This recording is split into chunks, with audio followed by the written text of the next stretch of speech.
Hi again, everybody, from Goss Stadium at Coleman Field on the campus of Oregon State University in Corvallis, along with Andrew Henderson, Casey Lavin, Thomas Rudolph, Garrett Dworshak, Dale Hummel, and more on our crew tonight. This is Mike Parker welcoming you back to Goss Stadium and the return of the Corvallis Knights after a triumphant visit to Walla Walla, wherein the Knights won 3 games to run their winning streak to 13, 12 in a row in league. So the Knights are as hot as they've ever been as they try to play their way into the postseason and give themselves a chance to win a 7th consecutive West Coast League championship. In the last game, the winning pitcher for the Knights joins me on the pregame show next. That would be Kellen Siegel. It's the first time that I've had the opportunity to sit down with the son of the Knights CEO and founder, Dan Siegel, and we reflect a little bit about Kellen's life in this ballpark, in this dugout with his family, and how much it means to him after all these years of loving the Knights and following them through his dad, his brother, his mother, his family, what it means to him to be part of this team now and contributing so very well. So, it was a lengthy conversation, touching on a lot of things. We want to make sure we get it all in ahead of the first pitch. Let's take a break on this breezy, cool, pleasant Tuesday night in Corvallis with Kellen Siegel next on the Knights live stream and 1240 Joe Radio.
Back at Goss Stadium at Coleman Field, Game 1, the Corvallis Knights and Yakima Valley Pippins. The Knights coming in hot. 13 straight wins, 4 straight sweeps in league play for 12 straight wins. And the winning pitcher in the last game to complete the sweep joins me, Kellen Siegel. Kellen, a very familiar name to all of us here with Knights baseball. And Kellen, thanks for taking time. You are familiar, your name in particular, but what about you and your familiarity with this place and this ballpark? What are some of your earliest memories of coming down here? Sure. I mean, I've pretty much grown up every summer down here. Do you remember how old you were? In 07 when the Knights came here, how old would you have been? 07, I would have been 2 years old. Okay, so you have been coming here virtually your whole life. Is there a time when you kind of began to be aware of, this is what my dad does, this is maybe what I'd like to do someday? Is there a team or a year or a player that sticks out to you? I mean, shoot, they all kind of blend together from that long ago, but I mean, ever since that streak started, I guess, of them winning the championship, I just always remember coming out here and watching that dog pile out that last game. And I remember I traveled to one of them. I actually remember going to Walla Walla when we won there. That's one from way back that I remember. I mean, yeah, I mean, I've always realized that this is like a super special thing, especially that my dad's doing it. It's super cool. And I've just realized the hard work that he's put in to get this to where it is. I mean, he pretty much built this from the ground up. And, I mean, yeah, it's been super special to just be a part of it and be the son, I guess, of the Knights. Well, you put that well, because what you say is absolutely true. He had a vision that he shared with Pat Casey back in the day. Yep. With this beautiful ballpark sitting empty in the summer, Dan had a vision and a kind of an inspirational sort of idea to bring the Knights here, and it's been a tremendous success story. So you're right to give your dad all of that, all the credit for building it from virtually nothing to what it is now. What does it mean to you now, Kellen, as a member of the team, your father aside, but just to be part of this baseball team? Yeah, it's been a lot different than just coming here every summer now that I'm actually a part of the team. And I mean, it's a lot more special than I thought it was in particular. Yeah. I mean, the bond that these coaches are able to allow us to create here is just, I feel like it's probably unlike no other summer baseball team. I mean, it's so much fun being with Uni. I mean, he runs our ass off, but I mean, it's worth it. I mean, I've been getting way better this summer, and I mean, it's just been a different experience for sure, and a really good experience. You had heard, and you probably even seen Coach Yoon at work a little bit before you got here, but actually becoming part of his program on this team. Tell me a little bit about how, I guess, revolutionary in a way, how transformative, impacting it's been for you. What are some of the things he's done that you appreciate? The biggest thing I'd say is just making sure I'm coming here every day to get better and to work and put in effort, as much effort as I can to get the most out of myself. I feel like he really has pushed me and all of us to just really take advantage of this time and not just play summer ball for the fun of it, but just to actually get better and grow as a player and a person. I mean, he really preaches on discipline, and I mean, you got to have that to do his program. I appreciated your eloquence in saying, the way you run, in running your rear end off, that type of physical commitment. What is that like? You talk about, the mental attitude and the things he works on, but just the pure physical part of it. And, what are your thoughts about that program? Yeah, geez. I mean, when I got here, after every running, I was sore. I was in the ice tub. Didn't want to eat because I was running so much. I mean, now I'm kind of getting used to it. My body's kind of broken into the running. So it's not that bad. I mean, I did throw up a couple weeks ago, which can, attest to that. But, yeah, it's been tough, but, I mean, I'm in the best shape that I've been in a while, which is great. I've probably been getting skinnier and losing a lot more weight, but, I mean, my velo's gone up on the mound, so, I mean, the trade-offs are great. So you use the phrase, I'm probably in the best shape that I've been in a while, which, oftentimes people will say, I'm in the best shape of my life. So if it's in a while for you, when would you consider yourself, quote unquote, in maybe even a little better shape than now? I wouldn't say better shape, but I'd say I was a lot stronger in high school, just because I was heavier and I was lifting a lot more. And I haven't been lifting a ton recently, but I mean, yeah, the running's been, it's got me more stamina, I'd say. I have better endurance now that I've been building that in my legs. And yeah, I mean, that goes a long way, especially on the mound when you want to go multiple innings. And I mean, it's helped a ton. Kellen Siegel, my guest on the pregame show. Kellen, when you talked about being in high school, maybe being a little physically stronger, was that because you were playing football and you had to, as a quarterback, have to take hits? I don't know what kind of offense you ran. Maybe tell us a little bit about that. Did you need to be a little more physical? Yeah, especially my senior year, this last year of football, I definitely had to be in tough shape. I had to be able to take hits and run a lot and do a lot for my team. But, I mean, I'd say going into baseball, I mean, that's when I really lifted a ton, because that's pretty much my only off season was that fall, or no, that winter. After football. Yeah, after football. That was like the time where I really got to get in the weight room and just grinding there, and that led to me just being stronger, I guess. How much did you like football? I mean, tell me, as a quarterback, you're in the center of everything. As a pitcher, you are too when you're out there. But a quarterback, I mean, that is what a position in all of our sports. Quarterback may be the position that gets more attention than any other. How did you like playing quarterback at Grant? Man, I love playing quarterback. I mean, we were just playing football out here earlier today, and I was just reminiscing. Nothing really beats Friday Night Lights, I'd say. That's the most fun I've ever had. Football's also a different bond. You get a different bond with those guys. And, shoot, I really miss it. I can't wait for this upcoming football season just so I can watch it again. We feel that way around here, too. We're looking forward to what's coming across the way at Reeser, and camp is just around the corner. You feel already like you're going to miss it a little bit? It's been a pretty big part of your life, it sounds like. You feel like you're already missing it a little bit. I definitely am. We didn't have the greatest season this past year at Grant, so, I don't miss the losing, that's for sure, but, just like the throwing routes at practice and stuff, I really miss that, like the 7-on-7. That was some of the most fun I've had playing football. Last couple of things with Kellen. In your bio, I read that you're a Giants fan. Did you come by that honestly? Is that your dad's team? How did you end up being a Giants fan? Honestly, I am not the biggest Giants fan. I'm not. That's old information then? Yeah. No, I don't really have like a team that I'm like super dedicated to, but I'd say just the Giants just because my dad is in love with them, and my grandparents grew up in the Bay Area. My mom grew up in the Bay Area, so that's kind of just the team that's been passed down to me. Yeah.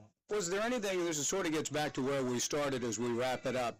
You're 2 years old when your dad brought the team here, so this has been your life, and now you're a Knight and experiencing some great things. Was there a player along the way that you really looked up to during the 6 straight year championship run, family notwithstanding, your brother and your dad, but another Knight along the way that befriended you, helped you, that you really look up to? One guy that I remember, I just remember his name clicks. I remember Blake Drake. I remember him. I remember he used to always mess around with me, and that was fun. But, not a ton of dudes. Briley, for sure. And, yeah, Spencer Scott last year. I was good friends with him. I played with him. Right. Yeah. And the last thing, then, is you were the winning pitcher in the latest win, 13 straight now, 12 in a row in league. You talk about the bond and the camaraderie. Give me your perspective about what you've seen going on here. With 4 straight sweeps in this league, what do you see happening within this team? I think we're all just playing to where we know we can play at. We all know we can play really good baseball. We have some really good dudes out here. It's just a matter of putting these games together. And all this chemistry has helped put these games together. You got to do it pitching, hitting, fielding, defense. And, we've been firing on all cylinders recently. And, it's hard to lose ball games when you're playing this good and with this much confidence and with this much love, I'd say. That's the big word we've used. It's just been great. It's really hard to lose right now with what we have going.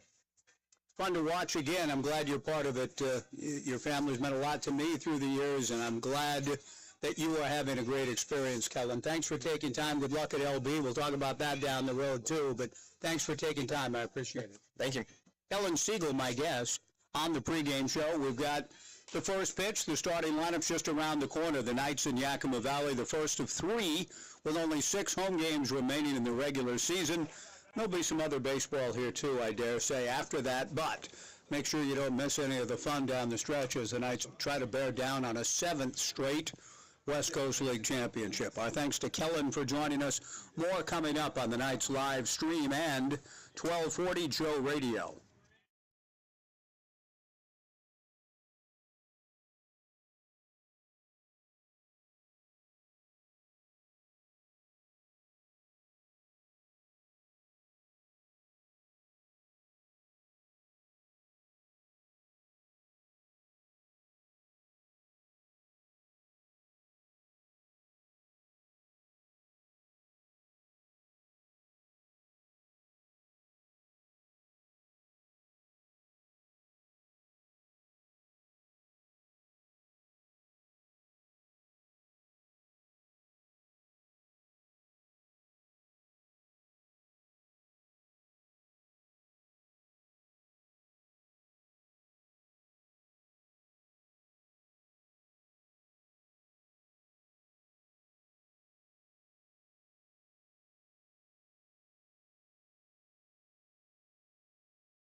Edwin telling us all to play ball, and the Knights and Yakima Valley Pippins are about to do so on a cool, by this summer's standards and by this time of year, the 25th of July.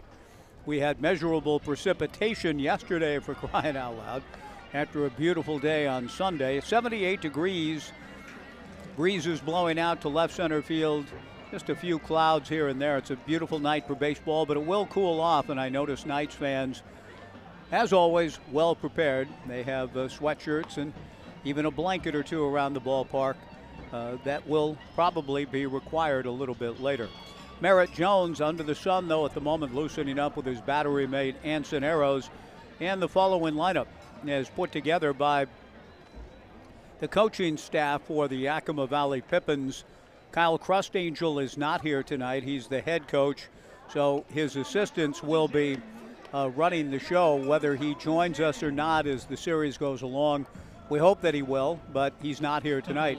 But here's Coach Crustangel's lineup put together along with Johnny Graham and Landon Shire. Leading off and playing second base, Zach Blazak. Batting second at shortstop, Chris Clement. Hitting third, the designated hitter, Jace Phelan. The cleanup hitter in left field, Blake Baltz. Batting fifth in center field, Connor Kincaid. Hitting sixth at first base, Tommy Eisenstadt. Batting seventh in catching, Gabe Villaflor. Batting ninth at third base, Beck McGuire. Batting ninth in right field, Maxim Fullerton. And on the mound for the Yakima Valley Pippins will be left-hander Max Goldberg out of Lane Community College. For the Corvallis Knights, as announced by skipper Brooke Knight. Leading off and playing left field, J.C. Ng. Batting second in center field, Ethan Hott. Batting third at first base, Blake Avila. The cleanup hitter in right field, Sam Stem. Anson Arrows batting fifth and catching. Mason Lee hitting sixth at third base. Tate Shamau batting seventh at second base. And newcomer Luke Shearer batting eighth, the designated hitter.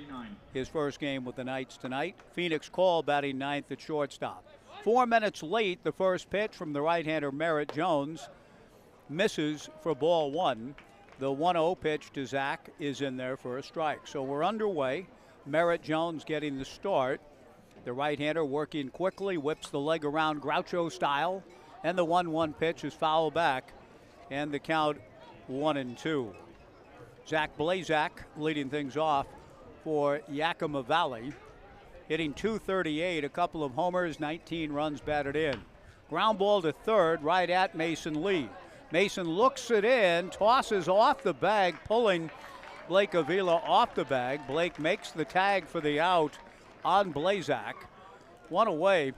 Mason didn't get much on the throw. He kind of ephused it over to Blake Avila and pulled Blake off the bag, but the out is in the books. One away. And Chris Clement, Jack Clement, thinking of the great music producer.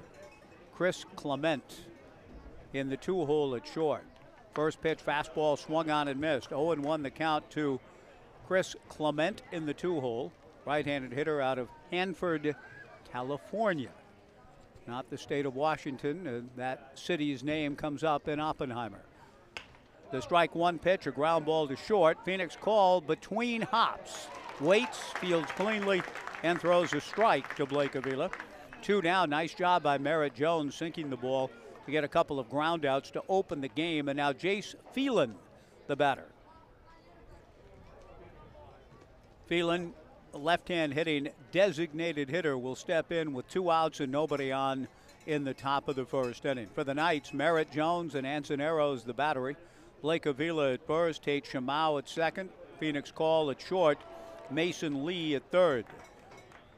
J.C. Ng in left, Ethan Hott in center, Sam Stem in right. Fastball in there for a strike, 0-1 to Phelan. Jones back to the plate and misses down and in.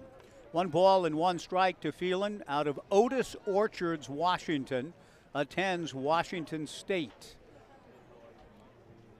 The 1-1 pitch on the way to Jace. Breaking ball swung on and missed.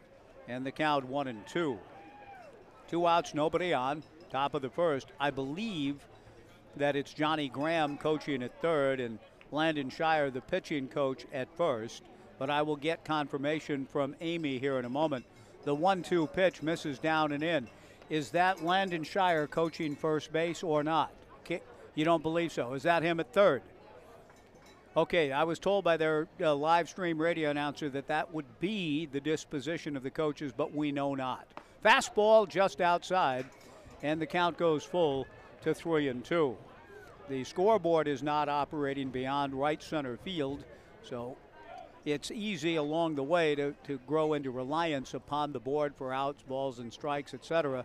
The 3-2 pitch is low and inside for ball 4, and whether the scoreboard can be fully restored, we'll just have to wait and see. But Jace Phelan draws a 2-out walk, and Blake Bolts will be the hitter. Pippins, the left fielder, number 46. Merritt Jones making his 8th appearance, his 5th start, 22 and a third innings, 17 hits, 6 walks, 25 strikeouts, a record of 1-1, an ERA of 2.01 as Blake Bolts steps in. Dan Siegel making his way up the stairs. That's always a good thing, but always makes me a little nervous too. What's going on? The first pitch to Blake Bolts misses down and in. Ball 1, 1-0.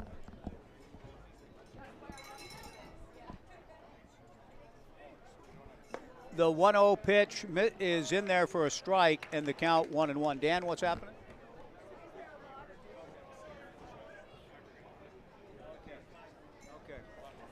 Thank you. Yeah, I got you. 1 ball and 1 strike the count. For those of you watching the live stream tonight, Dan Siegel informs me as the 1-1 pitch misses down and in. Some fibers got cut to the power for the camera, the center field camera for the live stream, with the bleachers being taken out and the batting facility that has been fundraised for Oregon State baseball. We'll try to restore that before this series is over, but don't have a center field camera for tonight. Merritt Jones delivers, and the 2-1 pitch hit foul off to the right and out of play. Thank you, Dan. 2 balls and 2 strikes. Really enjoyed the conversation with Dan's son, Kellen, as Paul Blackburn arrives. He took a trip while we were away between here and Bellingham and back. So he spent some time on the road, and there ain't no easy run. 2 balls and 2 strikes to Blake Bolts. Breaking ball.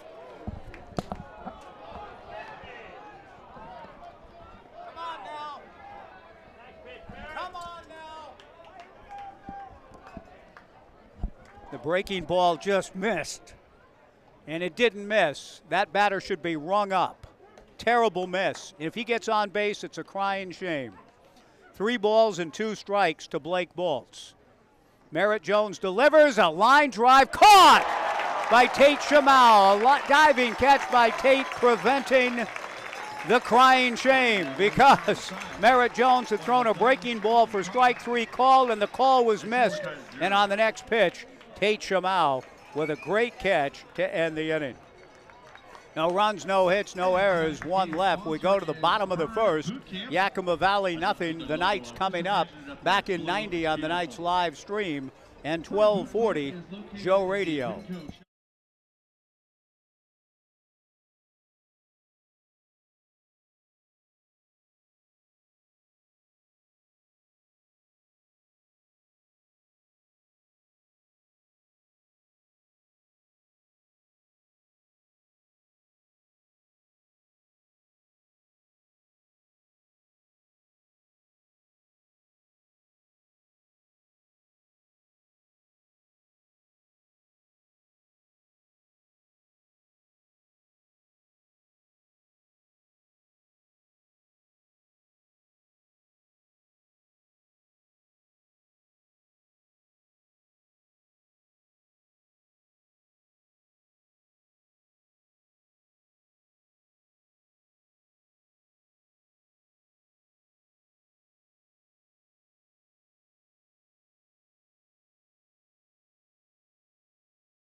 here's J.C. Ing.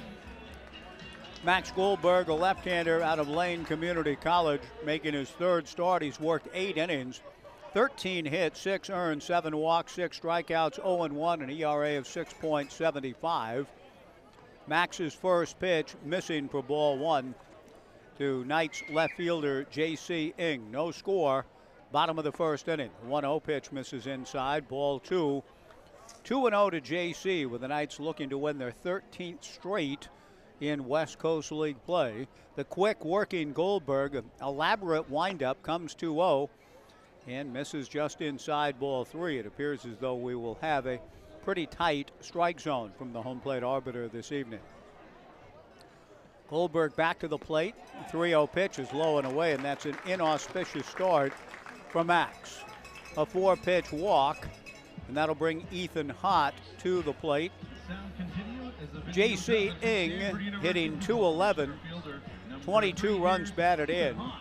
He's 10 for 13 in stolen bases, third on the team in that category behind Ethan Hedges and Tai Yukamoto. Ethan Hott, the batter. First pitch to Ethan, misses outside, ball 1, 1-0. Max Goldberg and Gabe Villaflor, the battery for Yakima Valley. No score in the bottom of the first. The 1-0 pitch misses high and away. So Max Goldberg, 6 pitches all out of the zone. 78 degrees, pleasant night heading down the stretch. After tonight, just 5 home games left in the regular season. Slide step maneuver, 2-0 breaking ball down and in, ball 3. Goldberg is yet to throw a strike. Blake Avila on deck. 3 balls and no strikes to count to Ethan Hott, having a tremendous summer. The 3-0 pitch taken for a strike, and the count 3-1. Ethan at .310, 24 runs batted in. Levi Jones with a 7 for 10 weekend at Yakima, at Walla Walla, has left the team for the rest of the summer. He finished on a strong note, and his batting average soared to .319, but he has called it a summer in his participation with the Knights. He will be missed. Ethan Hott, now third on the club, fouls one to the right and out of play. The 3-2 pitch with the runner, J.C. Ing, going, misses high for ball 4. And Max Goldberg has issued back-to-back walks to open his outing tonight here at Goss Stadium at Coleman Field, bringing to the plate Blake Avila. Pretty early in a ball game for the Knights to bunt, but it's not beyond the realm of possibility. But with a 3-hole hitter up in a scoreless game in the bottom of the first, I'm not expecting it. And it is a full swing and a foul ball off to the left by Blake. 0-1 the count. No score, bottom of the first inning, but the Knights with back-to-back walks. And now a left-on-left matchup with Avila standing in against Max Goldberg. Blake at .287, a couple of homers, 19 runs batted in. Goldberg comes set, and the left-hander back to the plate, low, to even the count at 1 ball and 1 strike.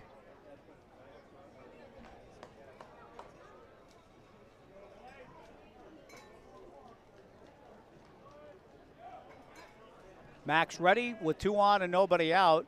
Delivers a little bit high, ball 2. Goldberg peered in hopefully after the delivery and is inquiring of the home plate umpire, was it up? And I think he answered his own question. A young man out of Issaquah High School playing down the road in Eugene at LCC. The 2-1 pitch, that's down and away, ball 3, 3-1. Does not appear to be a particularly good recipe for Goldberg, in that he's having trouble commanding the strike zone early, and he has an umpire with a tight zone to boot. He's walked 2 and is behind to Avila, 3-1. The 3-1 pitch, though, the pitcher's best friend. A chopper to Clement, steps on second and throws to first, and a guy that was really not able to throw a strike to save his life through the first part of the inning is now an out away, a pitch away from being out of the inning with a 6-3 double play ball. Wow. Now batting for the Knights from Gonzaga. As Lefty Gomez said, and I'm not so sure it's luck, he did pitch to good contact. But we talked about Lefty Gomez the other day in conjunction with the Lefty Gomez Award having been won by the father of the head coach that was in here in the Knights' last series. And Lefty's quote, "I'd rather be lucky than good." Back-to-back walks, a 3-1 count, double play, 2 outs. J.C. Ing at third. Sam Stem fouls the first pitch back. The 0-1 pitch is in the turf. 1 ball and 1 strike. But it is to Max's credit that he induced a 3-1 swing on a pitcher's pitch and got Avila to bounce into the 6-3 twin killing. So what appeared to be shaping up as a potentially huge inning to start matters off for the Knights has quieted down considerably. The 1-1 fastball, it's noisy now. Blasted to right, if it's fair, it's gone. It is gone. So long. Sam Stem, a 2-run homer. The Knights lead it 2-0.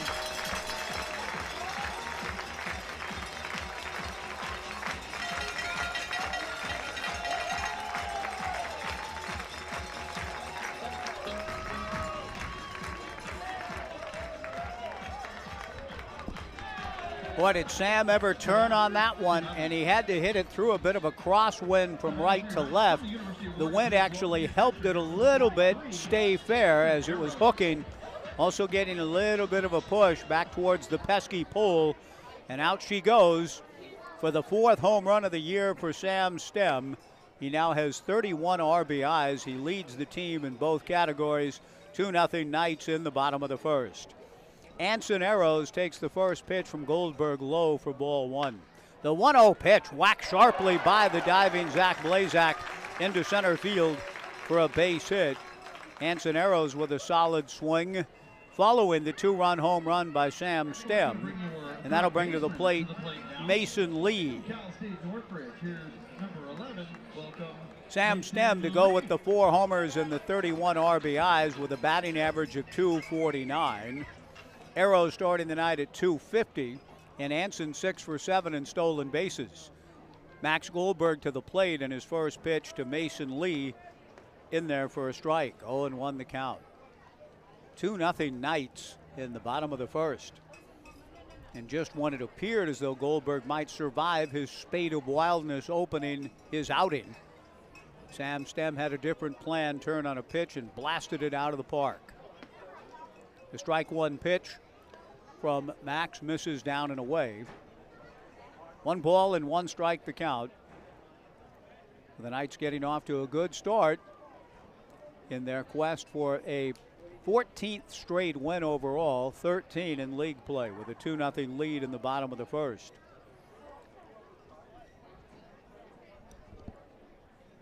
Not sure what's going on, but there's a little bit of a conversation going on with the home plate umpire and the Pippins dugout. Everybody's ready to go again here now. With Goldberg coming set, Max to the plate, off speed, down and in. 2 balls and 1 strike to Mason Lee. 2-0 Knights, bottom of the first inning. Same 2 clubs the next 2 nights, 6:35 tomorrow and Thursday. Then it's off to Vince Guenna and Bend over the weekend. The pitch to Lee, a ground ball into right field for a base hit. Maxim Fullerton comes up throwing, gets the ball back in to Chris Clement. The Knights with 3 straight hits. Mason Lee, the ground single through the 4-hole. Arrows stopping at second. Tate Shamau, the batter. We go from the third baseman to the second baseman now. This one's from Cal. Tate hitting .241. Here's Tate Shamau. Tate with a homer. And 11 runs batted in. Arrows getting a big lead out at second. The pitch from Goldberg misses low, ball 1, 1-0. We do not know if the difficulties the scoreboard is having out beyond the right field fence has anything to do with the construction going on the Oregon State hitting facility. The 1-0 pitch pulled foul past Brooke Knight and the count 1-1, but we don't have a center field camera. The bleachers are no more. the bleachers that flanked the scoreboard in right. And we will have a decidedly different look and feel at Goss Stadium at Coleman Field next spring. The 1-1 pitch hit toward the gap into right center field. It'll get down for a base hit.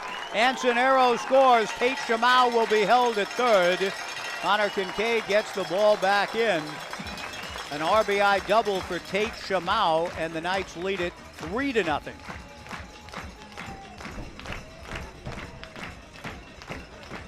Luke Shear, we welcome to the Corvallis Knights. Just joined the club and will make his Knights debut right here tonight with a chance to drive in a couple of runs. The incoming freshman to Larry Lee's great program at Cal Poly. Luke Shear, 6'2".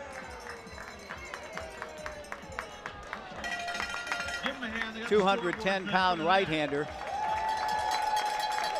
Right-hand hitter and catcher in the DH slot tonight.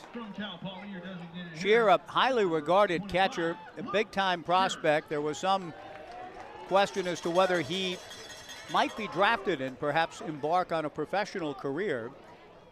That may not have gone exactly as maybe Luke had hoped, but whatever the case, we are delighted that professional baseball's lack is our gain and that they didn't draft this young man, who I think in 3 years will hear his name called in a better position. He takes a strike, 0-1 the count, just based on what Brooke Knight told me and everything I've read and heard about this young man. The Knights are getting a look at an outstanding prospect in Luke Shear, who will go to Cal Poly in the fall. He fouls the 0-1 pitch back and is behind the count 0-2. The Knights ahead 3-0. Runners at second and third, 2 down. Mason Lee at third, Shamau at second. The strike 2 pitch to Shear. Swung on and missed, strike 3. That will not be the last of Luke Shear. The Knights get 3 on 4 hits here in the bottom of the first inning. No errors. They leave 2 in scoring position. After 1, the Knights 3 and the Yakima Valley Pippins nothing on the Knights live stream and 1240 Joe Radio. Commander Jerry Smith enlisted in the United States Armed Forces 1 week after graduating.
Talk. A high pop fly into shallow left field, and not so shallow with the wind continuing to push it. Not quite to the warning track, but Phoenix call just keeps going out and out, and Phoenix keeps calling, and he makes the catch on the first pitch of the top of the second inning. A major league pop-up from the son of a major leaguer and teammate of Brooke Knight's. Mike Kincaid, Connor Kincaid pops out on the first pitch as we go to the second. Tommy Eisenstadt, the batter. A fly ball to the gap in left center field. J.C. Ing moving over. Has to fight the sun and wind a little bit, but he does successfully. Makes the catch quickly, 2 down on 3 pitches in the inning. And Gabe Villaflor will be the batter. Gabe out of Duval, Washington, and competes at the University of Portland. Beaver pitcher Jaron Hunter walking through the concourse tonight. Good to see him here.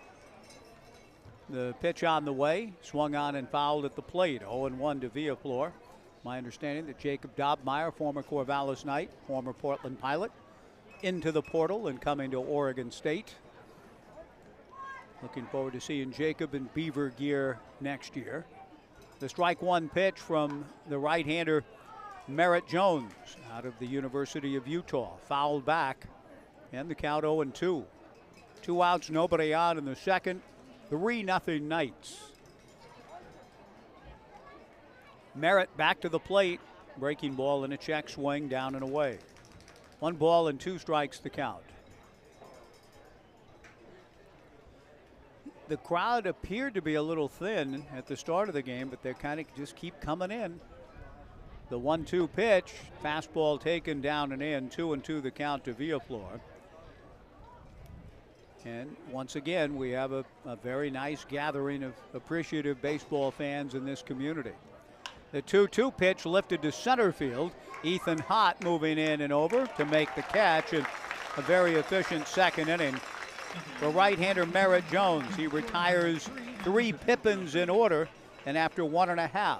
The Knights 3, Yakima Valley nothing on the Knights live stream and 1240 Joe Radio.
If you live or work in one of 24 Western or Central Oregon counties, then you're entitled to membership privileges and the full financial services at Oregon State Credit Union. You can join online at OregonStateCU.com or at one of their 15 branches.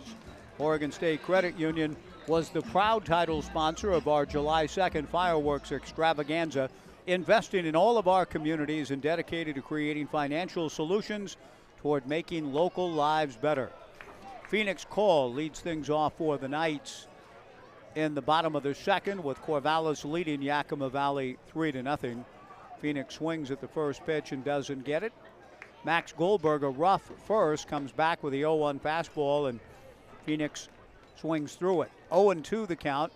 Phoenix at the Mendoza line as he stands in his 21st game, hitting 200.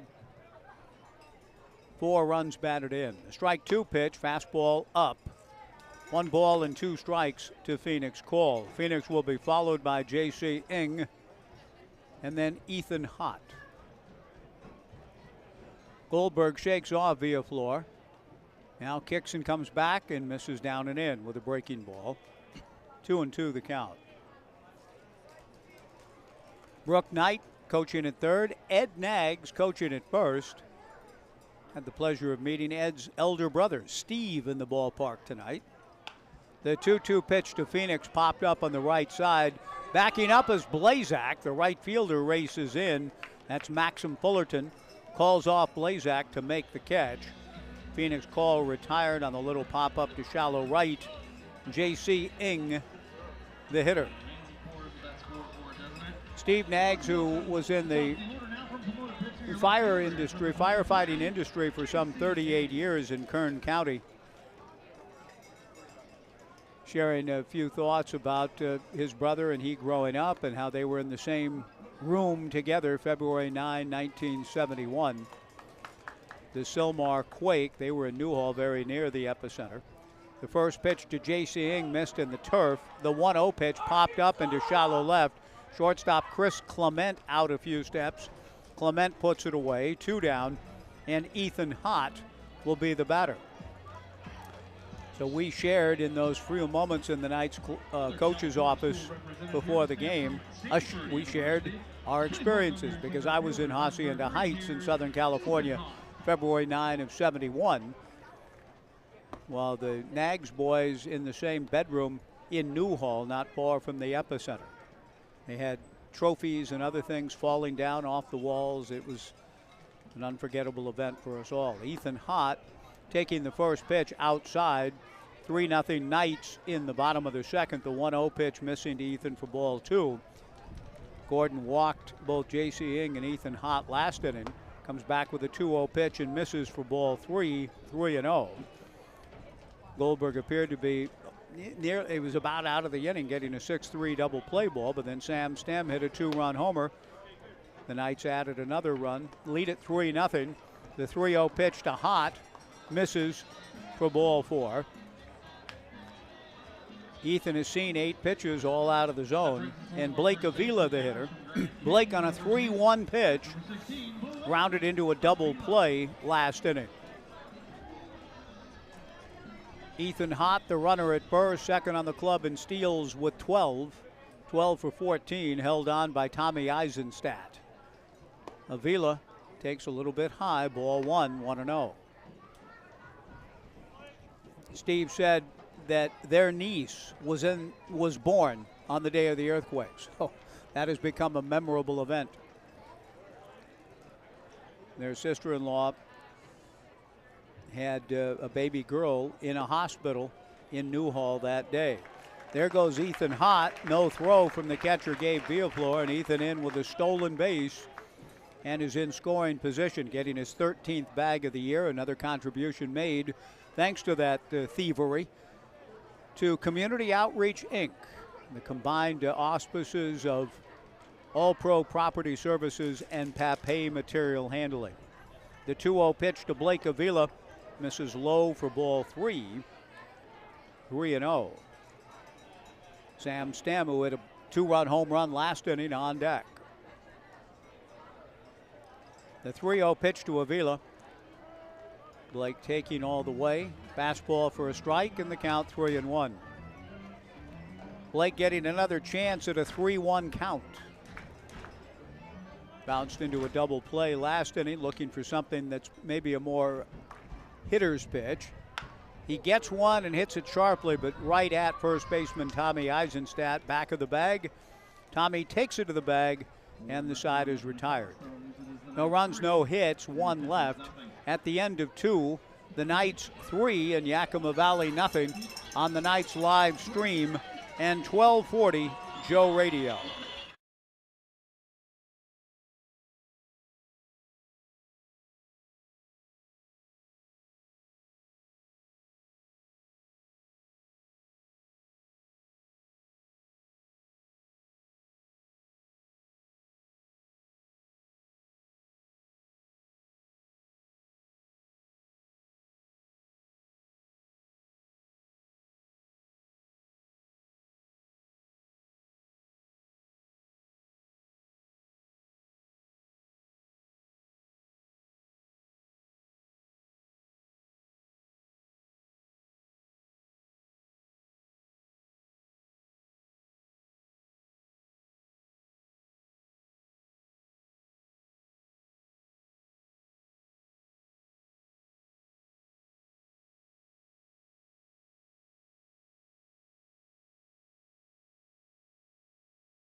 When you visit Corvallis to catch Knights baseball, we encourage you to stay at your locally owned Best Western Corvallis, the official hotel partner of your Corvallis Knights, close to Goss with the largest hotel rooms in the city and an outdoor heated pool. Wherever life takes you, Best Western is there. A looping fly ball into shallow left field. Phoenix Call, who made a catch a little bit deeper to open the second inning, races to his right here near the foul line and pulls that one in. Such a great athletic ability on the part of Phoenix Call to make what I thought in both instances, last inning and this, tough plays look very easy. Just kind of loping over and pulling that pop fly in.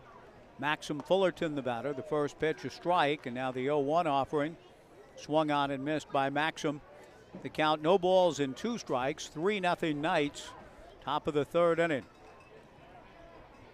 The strike 2 pitch, a high fly ball into shallow right. Shamau going out, Stem coming in. Sam calls off Shamau and makes the catch. There are a lot of tweener pop flies and fly balls here tonight for both teams. And communication, which is always so vitally important in all things in our shared experience on the baseball field in those situations. Good to see both the Knights and Pippins communicating with one another well. And a nice catch by Stem, and now Zach Blazak swings at a change and doesn't get it from Merritt Jones. 0-1 the count. The strike 1 pitch on the inside corner. Merritt Jones looking very comfortable here early. A 3-0 lead, 2 outs in the top of the third. No balls and 2 strikes to Blazak, who opened the game by grounding out to third. Merritt strike 2 pitch, a ground ball wide of first. Avila will get there to field and then throw the ball to Merritt Jones covering, and Merritt drops the ball and everybody's safe. Jones and the runner Blazak collided, with Merritt coming across the bag and not hanging onto the ball. Brooke Knight is coming out of the dugout, not to argue any sort of call here. Merritt just simply dropped the toss from Blake Avila. Now an error will be charged, and probably to Merritt Jones for dropping the toss. There was nothing errant in it from Blake Avila. Blake might have been better served just to stay home, but it would have been a tougher play for Tate Shamau. The ball hit as slowly as it was. Brooke is coming out to make sure that Merritt is okay. But Merritt just simply dropped the toss from Blake Avila. And I will see what Brooks hatched, the official score, ends up putting on the board. Beck McGuire opened the inning, popping out to short. Maxim Fullerton flying to right, and now Blazak a gift. He's aboard on an error. The batter is Chris Clement. Chris takes a strike, 0-1 the count. And the error does indeed go to Merritt Jones. The strike 1 pitch is a wild pitch, and Blazak goes to second. So an inning wherein Merritt was just cruising along. Excellent pitches. Baseball can become very problematic in a hurry. And right now it is. A base hit scores a run. Chris Clement 0 for 1 as he stands in. And now takes low, ball 2, 2-1. Chris at 213 with 11 runs batted in. Breeze is picking up, blowing out to left center field. Chris out of Fresno Pacific. 2 balls and a strike. Merritt to the plate. Line drive to center field. Base hit. Coming in a hurry is Ethan Hott. And the throw to the plate will be cut off by Blake Avila. And it's an unearned run for Yakima Valley. Now the Knights 3 and the Pippins 1.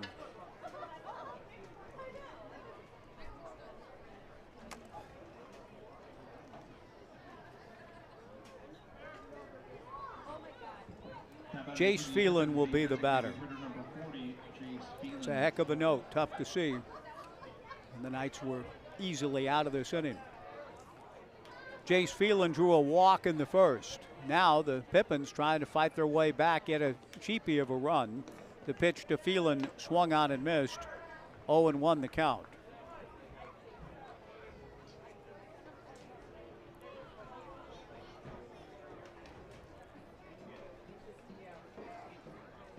Otis Orchards, Washington, the hometown from which Jace hails. Until I wrote his name down on my roster sheet preparing for tonight's game, I'd never heard of it. I'd like to know where it is. A throw to first base, and back to the bag dives Chris Clement. 3-1 Knights in the top of the third inning. Chris 2 for 3 in stolen bases, held on by Avila. Jones delivers, swung on and missed. The ball bouncing away from Anson Arrows. And the count goes to 0-2 to Phelan. It sounds like a beautiful place. Otis Orchards, Washington. The ballpark at the fairgrounds in Yakima, called the Orchard. The strike 2 pitch, swung on, foul tipped and held. Strike 3 and the inning is over.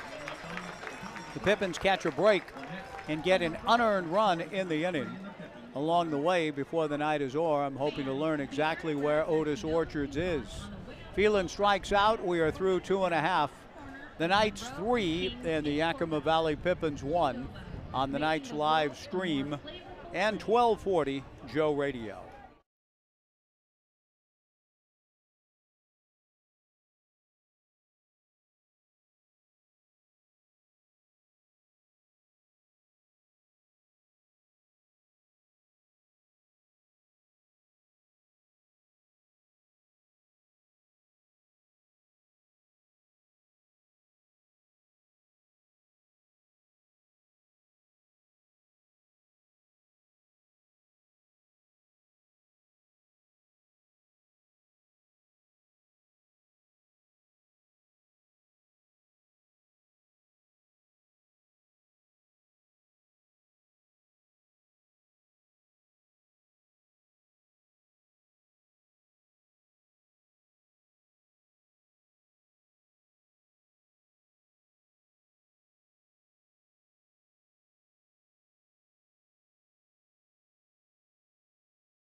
Sam Stem, Anson Arrows, and Mason Lee in the bottom of the third. 3-1 Knight. Sam, who blasted a 2-run homer in the first, takes outside from Max Goldberg.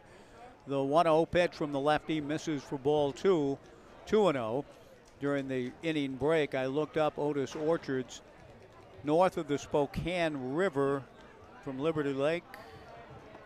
Part of Otis Orchards was recently incorporated into the new city of Spokane Valley, so says Wikipedia. Otis Orchards in the eastern part of the Spokane River Valley and is in the Spokane metro area. The 2-1 pitch, meanwhile, to Sam Stem in the turf for ball 3. 3-1. It all sounds pleasant. The photograph on the Wikipedia page renders it so. The 3-1 pitch to Stem, high and away, ball 4. Sam trots down to first base, drawing a leadoff walk. Goldberg has issued 4 free passes. Anson Arrows to the plate. Anson singled to center field and scored a run in the first inning.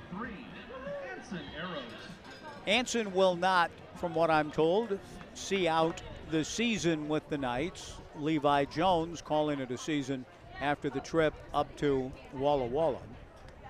First pitch goes off the mitt of the catcher Gabe Villaflor, and down to second base on the passed ball goes Sam Stem. The count 1-0 to Arrows. Brooke Knight wasn't exactly sure when Anson's summer would come to a close, at least with respect to his participation with the Knights. But he won't be here for the complete stretch run, but it's sure been great to have him here. He swings and gets our first action of the night into Urchin Alley, fouling it back to the right and out of play. 1 ball and 1 strike. And this certainly won't be the last stretch of time Anson will spend in this ballpark. We look forward to seeing him again with the University of Oregon baseball team for a conference series here in the following spring. He hammers one to deep left center field. Back goes Balch to the warning track to the fence. The ball short hops the base of the fence, rounding third, and now a late stop sign put up by Brooke Knight on Sam Stem. Into second base goes Arrows with a double. Anson crushed it.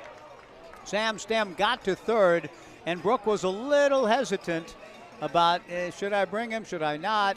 And in a sense did neither for a moment. So Stem took that, I think, as a green light.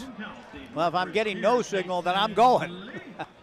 And Brooke, who I could tell was a little undecided on his own part, then put up an emphatic stop sign on Sam, who scrambled back to the bag, and all is well. Mason Lee, the batter, takes a first pitch strike. 0-1 the count.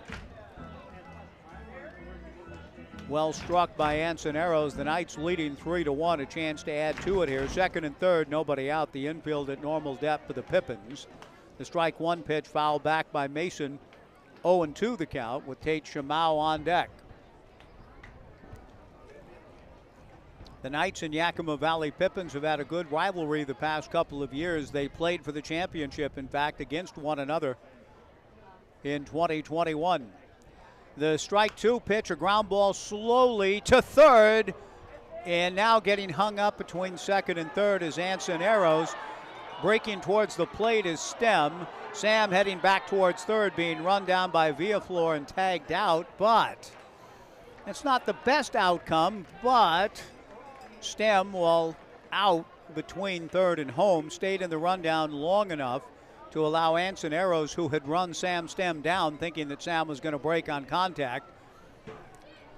Arrows gets to third, and Mason Lee was able to maneuver his way to second. So essentially what you have is second and third as if Mason Lee had just popped out or struck out. 1 away. Tate Shamau, the batter. And so thanks to Sam staying in the rundown long enough, the Knights still have a good opportunity to get a run home with an out, maybe 2 with a base hit. Shamau takes outside, ball 1, 1-0. The 1-0 pitch on the way, down and away, ball 2, and even if it had been more of just a routine play, you would have had the same situation if the third baseman, Beck McGuire, who caught out of his peripheral vision Anson Arrows running between second and third, decided to get Anson in a rundown. Sam wasn't going anywhere anyway. A line drive to right field, caught by Maxim Fullerton. Tagging up his Arrows on his way to the plate, and he is out at the plate on a double play. 9-2, and the inning is over. Unbelievable action here tonight for the Knights. No runs out of that inning, none. And a well-done double play, the second of the night for Yakima Valley, with Tate Shamau lining into a 9-2 double play ball. Now, that's for the Knights. That's a rare bit of sort of base-running misadventures, and a decision made by Brooke to send Arrows, who can really run. It didn't work out. The ball was hit pretty shallowly, and the inning's over. Nicely done by the Pippins. No runs, a hit, a man left at the end of 3. The Knights 3 and Yakima Valley 1 on the Knights live stream and 1240 Joe Radio.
Through 3 innings at Goss Stadium at Coleman Field, the Knights 3 runs, 5 hits, and 1 error. Yakima Valley 1 run, 1 hit, and no errors. A ground ball up the middle, fielded by Knights second baseman Tate Shamau. The throw to first is not in time, and Blake Baltz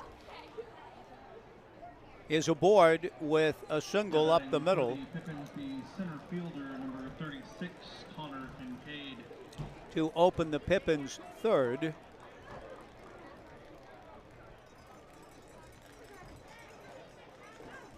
Baltz had lined out on a great catch by Tate Shamau in the first inning. Connor Kincaid, the batter, breaking ball from Merritt, misses for ball 1 on appeal, no swing on the check swing. 1 ball and no strikes to count. It feels as though the Knights have kind of dominated this ball game, but they're only up 3-1, and the tie-in runs at the plate. Kincaid takes low, ball 2, 2-0. There's some strange goings on. A couple of double play balls that Yakima Valley has been deft enough to turn. And now the 2-0 pitch in the turf, and a throw down to first by Arrows to Avila, and they've got the runner Blake Baltz hung up. The throw goes to Merritt Jones, who makes the tag on Baltz, who got himself hung up. Anson Arrows throwing the ball on the back pick to Blake Avila. Avila got the ball to Phoenix Call, who then got the ball to Merritt Jones covering. And so a potential break for the Knights in the base running miscue on the part of Blake Baltz. The 3-0 pitch in there for a strike. 3-1 to Connor Kincaid. The 3-1 pitch fouled straight back. Count goes full to 3-2.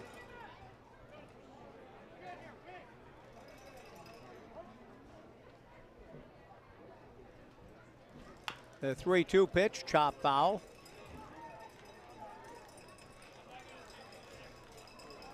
One out, nobody on, top of the fourth. 3-1 Knights, scoring 3 runs in the first inning. At second and third, nobody out in the bottom of the third, and came up empty. Merritt shakes off his battery mate. Now the right-hander to the plate. The 3-2 pitch is whacked into left field.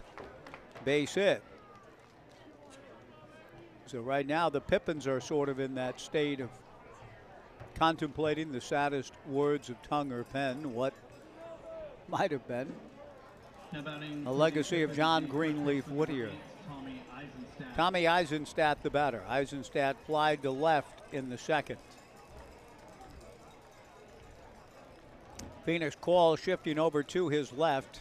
The 6-hole gaping wide. Eisenstadt drives one to right and deep, but playable. Sam Stem backs up to make the catch. Good contact, but an out for Eisenstadt. 2 down, and Gabe Villaflor will be the hitter.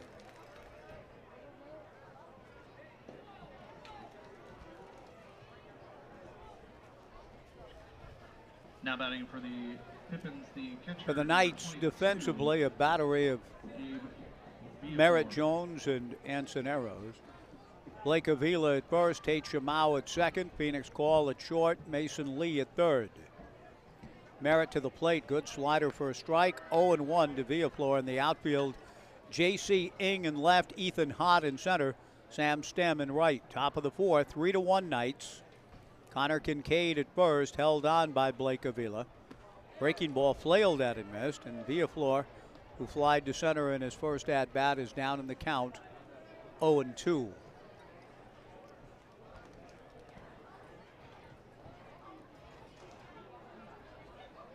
No balls and 2 strikes.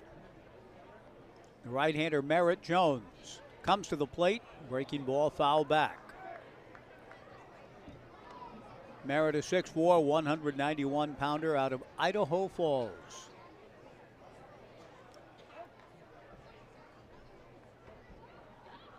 He reads Anson Arrows, now nods yes, come set.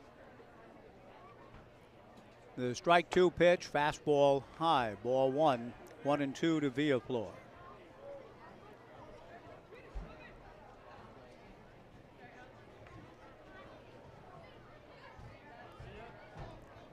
1-2 the count. Merritt ready to the plate. Fastball taken. Strike 3 called to retire the side. The second strikeout from Merritt. We are through 3.5. It remains the Knights 3 and the Pippins 1 on the Knights live stream and 1240 Joe Radio.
Bottom of the 4th inning at Goss Stadium at Coleman Field. The Corvallis Knights leading the Yakima Valley Pippins 3-1. The newcomer, Luke Shearer, will lead things off. Luke will be followed by Phoenix Call and then J.C. Ing. Luke fouls the first pitch back, 0-1 the count. Luke came to the plate with runners at second and third in the first inning in his Knights debut and struck out. His second AB as a Corvallis Knight. The right-hand hitting catcher in the DH slot tonight watches a 58-footer bounce into the mid of Gabe Villaflor. 1 ball and 1 strike to Shear. Max Goldberg and Gabe Villaflor the battery. Tommy Eisenstadt at first, Zach Blazak at second, Chris Clement at short, Beck McGuire at third, Blake Baltz in left, Connor Kincaid in center, Maxim Fullerton in right.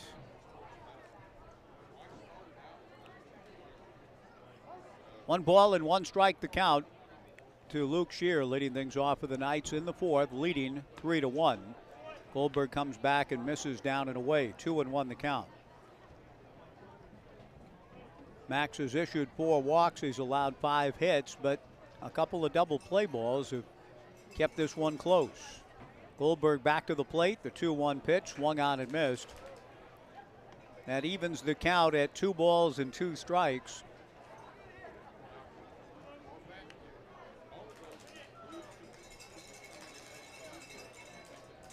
The 2-2 pitch coming from Goldberg to Shear, hit high in the air, back of second. The shortstop, Chris Clement, is there to make the catch.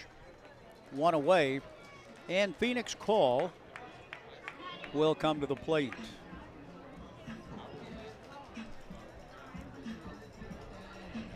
Knights baseball is brought to us by our friends at the First Alternative Co-op. It's your community-owned grocery store providing fresh, local, and organic groceries since 1970. The first pitch in the turf, ball 1 to Phoenix. The Co-op makes it easy for you and your family to buy local and eat healthy.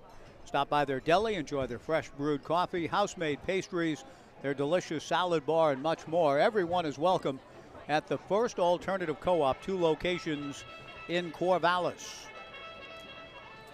The 1-0 pitch to Phoenix, again in the turf, ball 2, 2-0. 1 out, nobody on, bottom of the 4th. 3-1 Knights. The 2-0 pitch taken for a strike. Phoenix flied out to shallow right field in the second.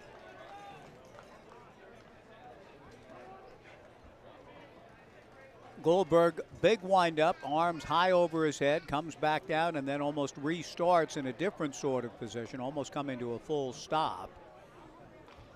Not quite Warren Spahn-esque in terms of the dramatic windup, but there's a lot of movement, arms and legs. The 3-1 pitch. Phoenix, a line drive to right field. Maxim Fullerton goes over and backhands it. The ball carried on him a little bit, but he's able to make the catch. Good swing for Phoenix, but he's an out. 2 down in the bottom of the fourth. J.C. Ing, who walked in the first, popped out in the second, comes to the plate.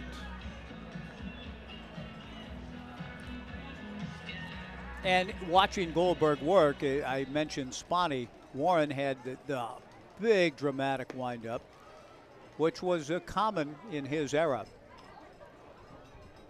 The first pitch from Goldberg misses down and away, ball 1-0. 3-1 Knights in the fourth. The 1-0 pitch missing for ball 2, 2-0. Goldberg, arms over his head, then almost settles in a pause, bringing the arms back downward before pushing off and coming to the plate from the left side. Misses again for ball 3, 3-0. Ethan Hott on deck. Goldberg's 3-0 pitch taken outside, ball 4. 5 walks yielded by Goldberg. Goldberg inquires, was that pitch away? And once again, he's answering his own question within the question. But the very fact that he's asking the question now twice tells me that in neither case does he think that, even though he's supplying the answer, I don't think he thinks it's the right answer. Ethan Hott, the batter, an inside-out swing produces a 2-hopper to Tommy Eisenstadt, who steps on the bag at first to retire Ethan, who had walked in his first 2 plate appearances, seeing 8 pitches. Tired of that, he swings at the first and makes an out. We are through 4. The Knights 3 and Yakima Valley 1 on the Knights live stream and 1240 Joe Radio.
The Knights bring in a new pitcher behind Merritt Jones. Merritt pitched well, the only run unearned.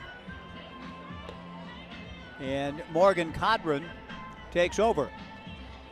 Morgan out of the University of Portland, picking up for Merritt, who went 4 innings, 3 hits, a run unearned, a walk, and 2 strikeouts.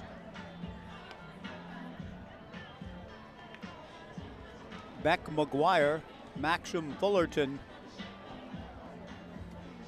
and Zach Blazak, the scheduled hitters for the Yakima Valley Pippins here in the 5th. In mentioning Spahny, the great Brave. There's a connection to the Braves organization within baseball history in Yakima. It's a rich baseball history in beautiful Yakima, Washington. Now batting for the Pippins, the third baseman number 3. In that they were Beck McGuire. a Braves affiliate in the Northwest League between 1955 and 1966. The Yakima Braves in that memorable 12-year era in the original incarnation of the Northwest League. Morgan Codron to the plate. Fastball to Beck McGuire, misses outside, ball 1-0. And the likes of Rico Carty, Dennis Menke, and Felix Millan came through Yakima. The 1-0 pitch in there for a strike, and the count 1-1. The Northwest League returned and had a great run between 1990 and 2012. Affiliates of the LA Dodgers and Arizona Diamondbacks. Good breaking ball from Codron in there for strike 2. 3-1 Knights, top of the 5th inning. Morgan Codron in his first inning of work, making his 7th appearance. He's worked 13 innings this summer. Comes to the plate, fastball in on the fist, chop foul, and the count remains 1-2 strikes. Morgan in 13 innings, 13 hits, 12 earned, 9 walks, 11 strikeouts, 1-0 and an ERA of 8.30. He's ahead to Beck McGuire. 1-2, leading things off here in the 5th with the Knights in front 3-1 in game 1 of this 3-game series. The 1-2 pitch hits the top of the helmet of Beck McGuire. A tough beginning, certainly, for Codron to have Beck McGuire 1-2 and lose him on the hit batter. Ball bouncing off the crown of the helmet, bringing Maxim Fullerton to the plate. Maxim plied to right field in his first at-bat. The left-handed hitter stepping in against Big Morgan. 6'5", 220 out of Los Osos, California. First pitch missing, and things off to a bit of a sloppy start in this 5th inning. A hit batter, and the toss back from Ansoneros got by Morgan Codron. Phoenix call was deep and had to come from deep to back up the toss. Fullerton, a high fly to right field and shallow. Going out is Shamau. Coming in is Sam Stem. Sam calls off Tate to make the catch. The second time tonight that Fullerton has skied one to right field. Just seeing the name Fullerton as a last name gets me to thinking of Hugh Fullerton, one of the scribes covering the 1919 World Series, who along with Ring Lardner said, let's keep separate scorecards. Studs Terkel played Hugh Fullerton in the excellent film 8 Men Out by John Sayles. Zach Blazak takes the first pitch inside, ball 1-0. Codron back to the plate, in there for a strike to Zach, who has grounded to third and been aboard on the error on the dropped throw by starter Merritt Jones. That led to the lone run for the Pippins in the 3rd. We're in the 5th, 3-1 Corvallis. 1 ball and 1 strike to Zach Blazak. The pitch hit foul off to the left and into the upper grandstand, and Ed Naggs' brother, Steve Naggs, makes the catch. So he played a little baseball growing up. I hope that that wasn't lost on Ed, that his brother picked the perfect spot, and Steve Naggs, Ed's older brother, with the grab. Fastball hit foul off to the left and out of play by Zach Blazak. 1-2 the count. 8 Men Out is a very underrated baseball film. I encourage you to see it if you haven't, and if you did, give it another shot. John Sayles, a craftsman, meticulously recreated that 1919 era. A lot of interesting touches in that regard. The 1-2 pitch missing down and in, ball 2, 2-2. I remember when 8 Men Out showed up in Portland at the Lloyd Cinemas. I think it lasted for 5 days, a week at most, and was gone. 2 balls, 2 strikes, 1 out. Morgan Codron to the plate. Ground ball foul back at first. The count remains 2-2. A quiet film, understated in nature, but well acted. Adapted from Elliot Asanoff's great book of the same name, and a tremendous accounting of baseball's most infamous moment. The throwing of the World Series in 1919, chronicled by Hugh Fullerton and many others. 2 balls, 2 strikes, 1 out. The 2-2 pitch on the way, a check swing in the turf. Ball 3, 3-2. Chris Clement on deck.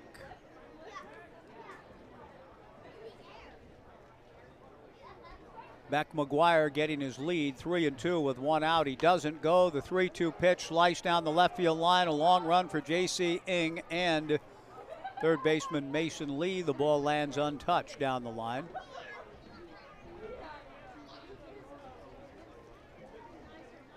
And the count remains 3 balls and 2 strikes.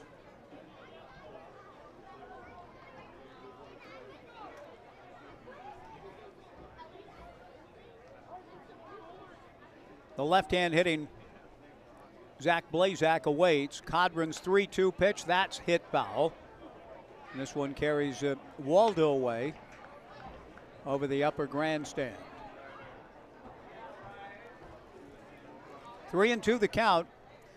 Pretty good battle going on here between Codron and Blazak, and a significant one. Ball 4 as the runner goes. So Zach Blazak down to first base on ball 4. The batter will be Chris Clement. The base umpire calling the runner McGuire out at second, but Beck was safely in on ball 4. And that's a very good plate appearance by Blazak, because the tying runs are now on base. Chris Clement, the batter. And the Knights are hoping for a little bit of that defensive magic we've seen from the Yakima Valley Pippins, who have turned 2 double plays to help them avoid falling further behind. The game is tighter than it feels as though it ought to be, thanks to those double play balls. Codron's first pitch to Chris Clement misses for ball 1. Chris is grounded to short and singled home a run.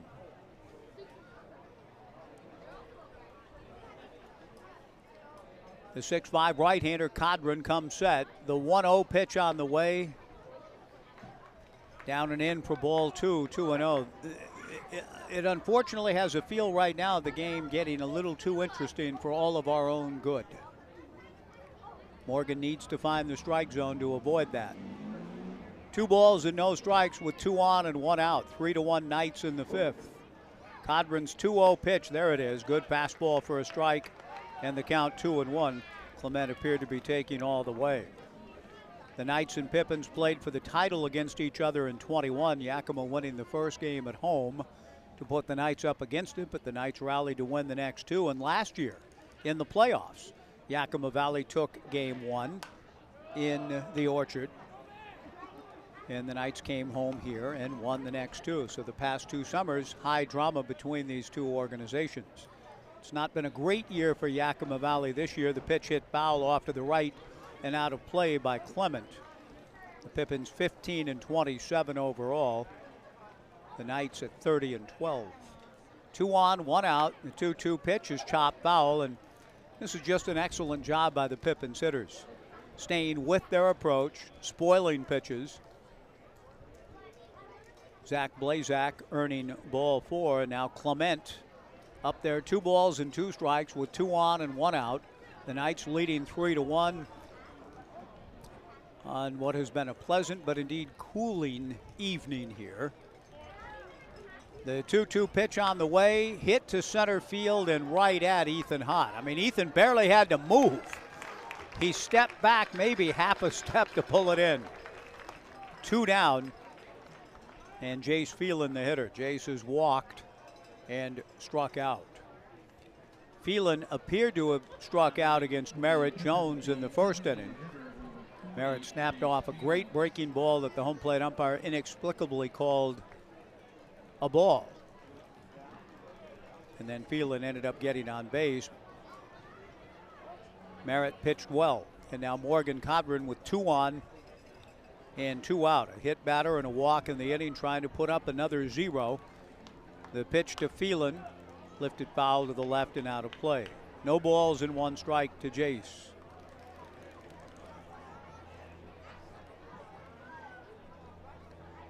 The Pippins have been playing in the West Coast League since 2014, a 1-year hiatus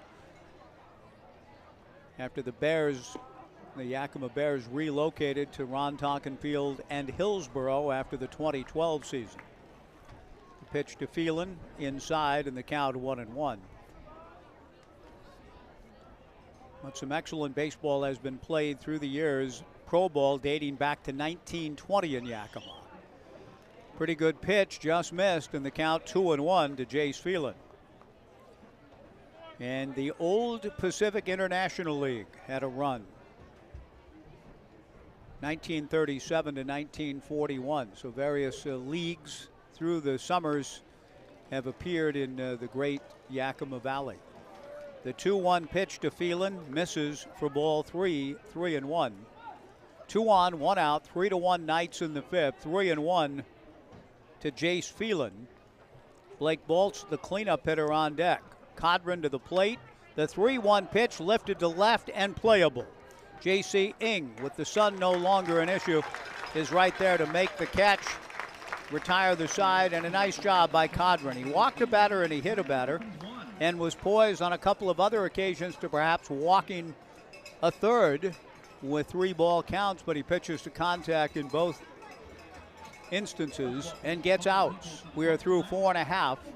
The Knights 3 and Yakima Valley 1 on the Knights live stream and 1240 Joe Radio.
Bottom of the 5th inning at Goss Stadium at Coleman Field. The Knights leading the Yakima Valley Pippins 3-1.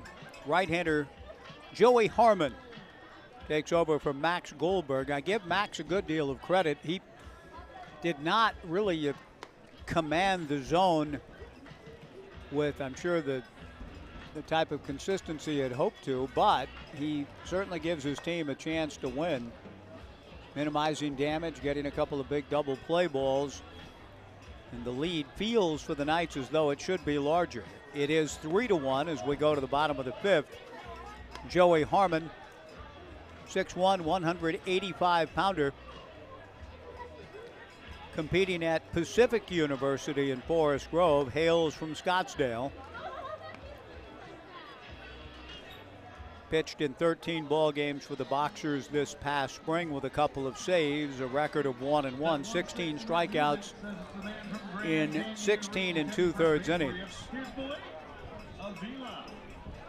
And Joey will first phase Blake Avila. Blake will be followed by Sam Stem and then Anson Arrows. Bottom of the 5th. Ed Naggs trotting down to his post at first, oblivious to the fact that his brother has made perhaps the play of the night. on the catch to our left, in the left of the McGrath family press box. Blake swings at the first pitch and fouls it off to the left and out of play.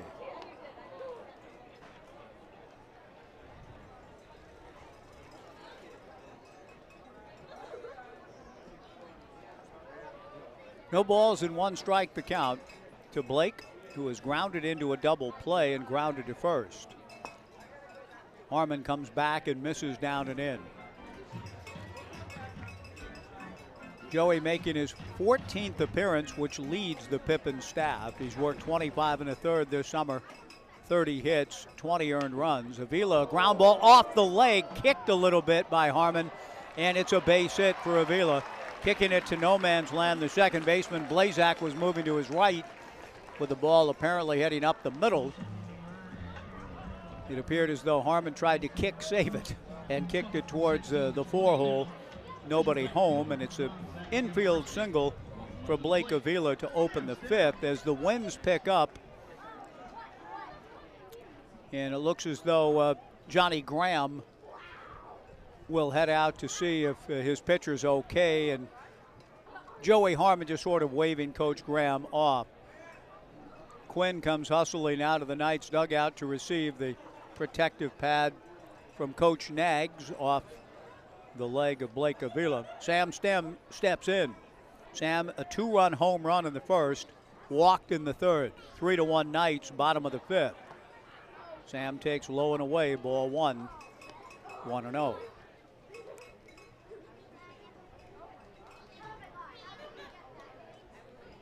Joey looks over at first base. Blake Avila held on by Tommy Eisenstadt. The 1-0 pitch, lifted foul, back of the plate and out of play.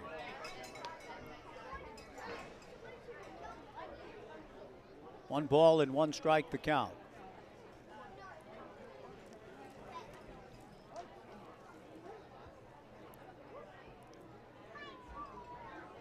Harmon ready, Joey to the plate.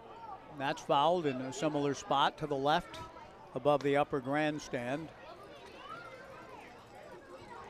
1 ball and 2 strikes to Sam. Anson Arrows, the on-deck hitter. Breeze is picking up and the temperature dropping considerably as we go. Not unexpected. It was 78 at game time. We have hit 8 o'clock.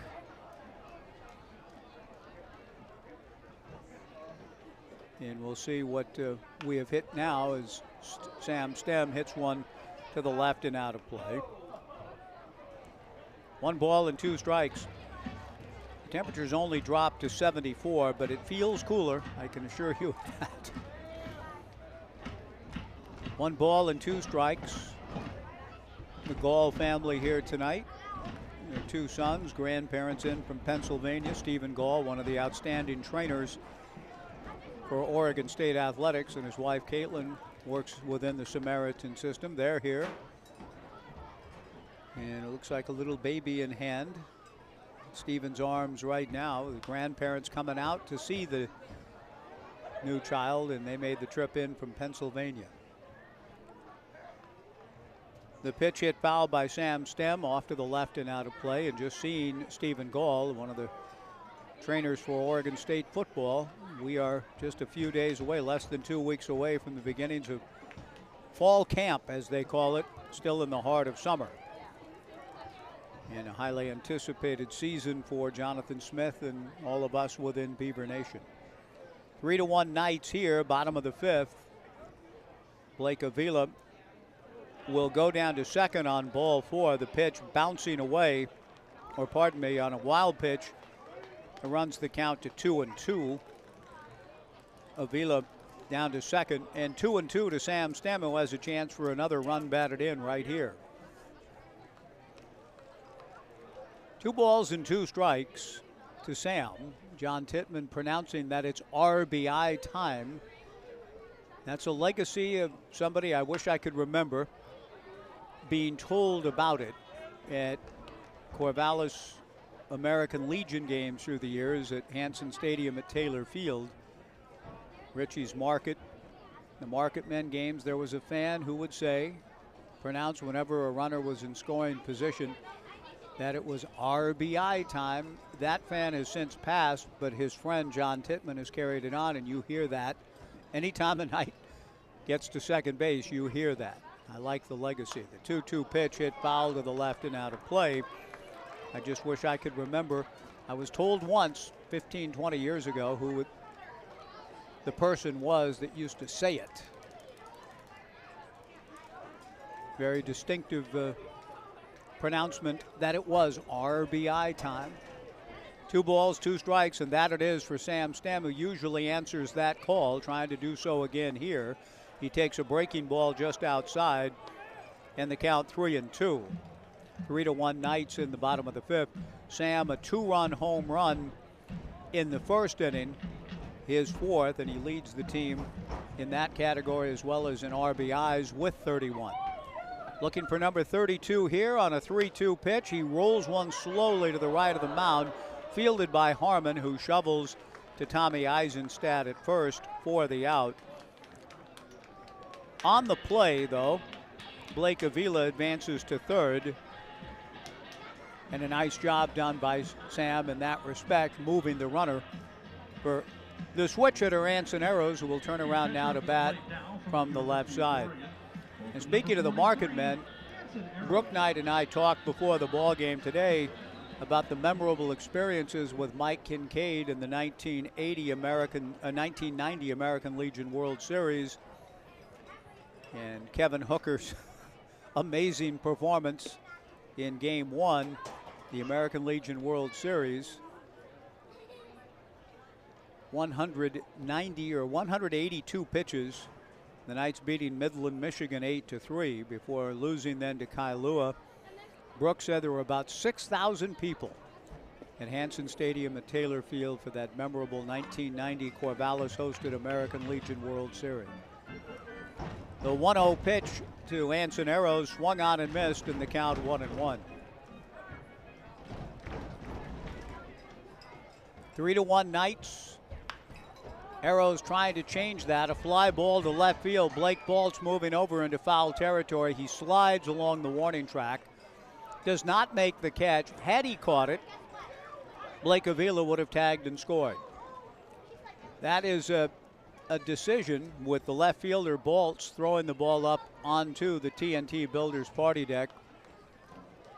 That's a decision that I remember last year kicking around a little bit with Beaver coaches Darwin Barney and Ryan Gibson, head coach Mitch Canham, about when and when not to catch foul balls that are potential sacrifice flies. The 1-2 pitch on the way to Arrows, fastball away, ball 2, 2-2. Blake Avila at third, 1 out, 3-1 Knights, bottom of the 5th. In that case, Baltz, had he caught it, the Knights would have had an easy run. 2 balls and 2 strikes. The pitch to Arrows in the turf for ball 3, 3-2. It all depends, as everything does, right, on the situation. There's no 100% always true method of going about something. The 3-2 pitch on the way is inside to Arrows for ball 4. The Knights have runners at the corners and 1 out for Mason Lee. The give and take, of course, is there's no guarantee. I mean, if you catch the ball in foul territory, it was guaranteed that a run would score. But if you don't catch it, if you choose not to, now in a game-ending situation, a walk-off, of course you wouldn't catch it. But earlier, like this situation here, 3-1 in the 5th, would you choose to catch it? Baltz went sliding, giving himself no shot to come up and make a throw. Had he caught it, he has an out, but the Knights have a run. The pitch on the way, a safety squeeze is on. Perfect bunt by Mason Lee. Coming down the line to score is Blake Avila. Lee is tagged out at first, but Mason gets the job done with the safety squeeze, and the Knights lead it 4-1. And into second base goes Anson Arrows.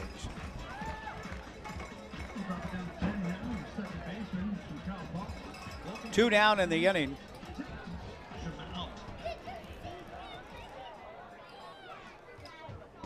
Tate Shamau, the batter, trying to drive in arrows now from second. Breaking ball from Joey. Misses high and inside, ball one.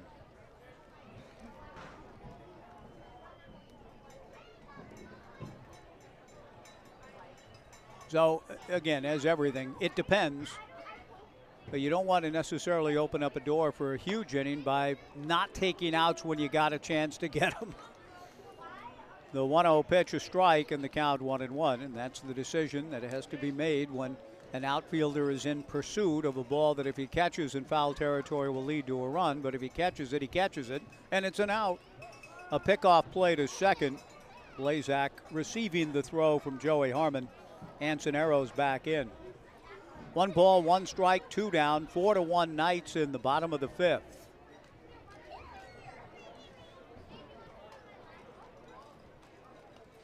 Joey to the plate, fisted foul towards the Omaha room. The count goes to 1-2 to Tate Shamau.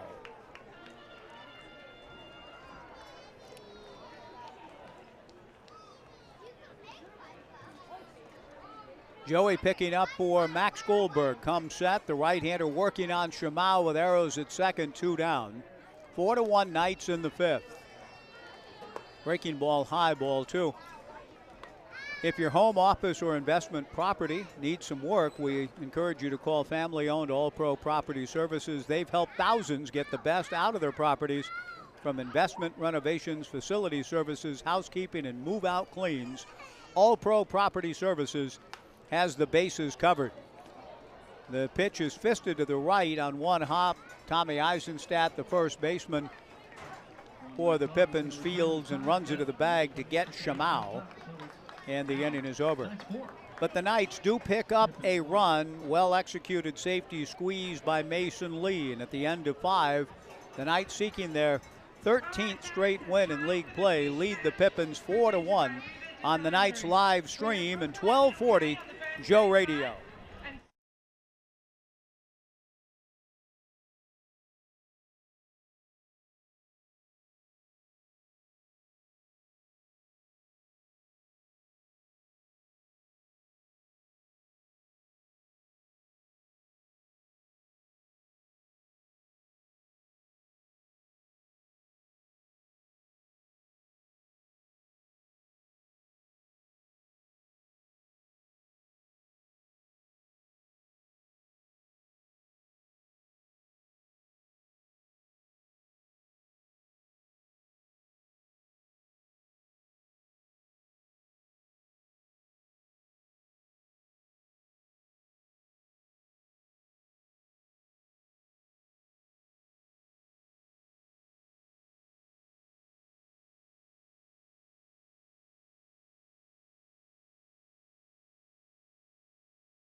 Morgan Codron to work with a fastball strike to Blake Balls, leading things off for the Pippins in the 6th. The Knights in front 4-1. Morgan strike 1, fastball, foul ticked at the plate. In the count 0-2 to Blake, who was lined out and had a single up the middle.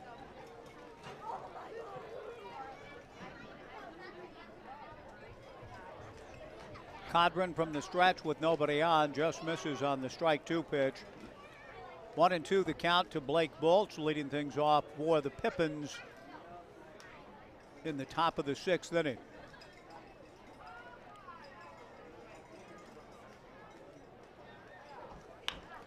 He grounds one sharply right at the first baseman, Blake Avila, who takes it to the bag. Blake Bolts, en route to UCLA out of Santa Margarita Catholic, projected as a catcher for the Bruins, grounds out to open the sixth. Connor Kincaid has popped out and singled to right. He's the batter. 4-1 Knights in the sixth. Codron's breaking ball. Swung on and missed. 0-1 the count.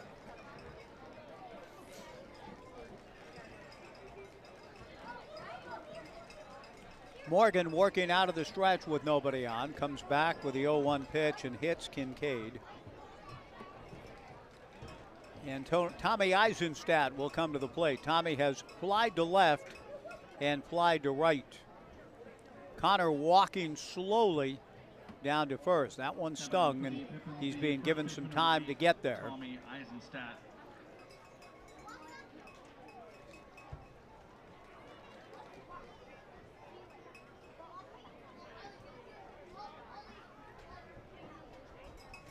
The home plate umpire making sure that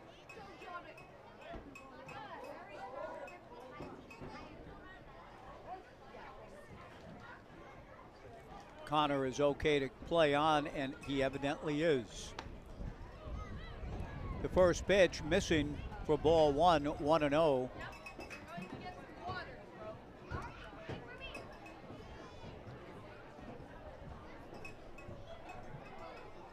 Now the 1-0 fastball misses for ball two. Codron did a nice job last inning pitching to contact in hitters' counts and getting outs.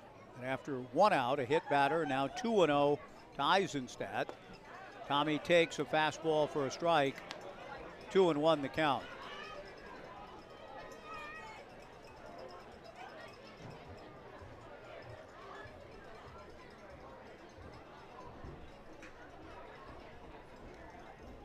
A throw to first base. And back to the bag dives Connor Kincaid.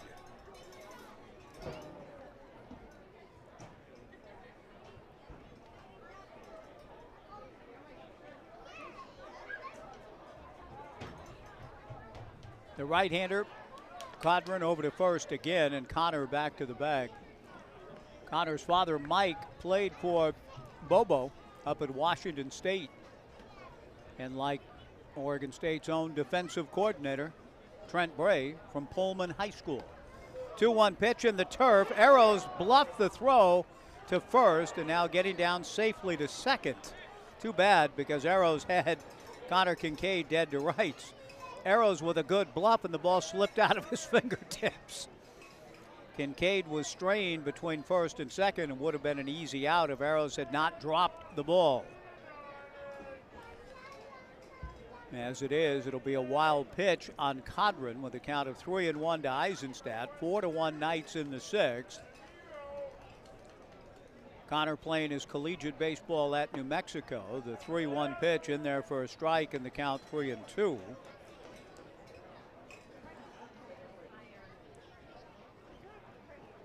Codron again trying to follow the pattern he showed last inning. Falling behind, but nevertheless able to pitch to contact and get outs. The 3-2 pitch just misses here, though, for ball four. Morgan, last inning, survived a frame wherein he hit a batter and walked a batter, put up a 0 nevertheless, but it is dangerous to turn that into a pattern. And so here in the sixth with one out, a hit batter and a walk. Gabe Villaflor, the batter. Gabe has flied to center and struck out looking. Codron now trying to throw a double play ball. The right-hander to the plate. Good breaking ball. Swung on and missed. 0-1 the count.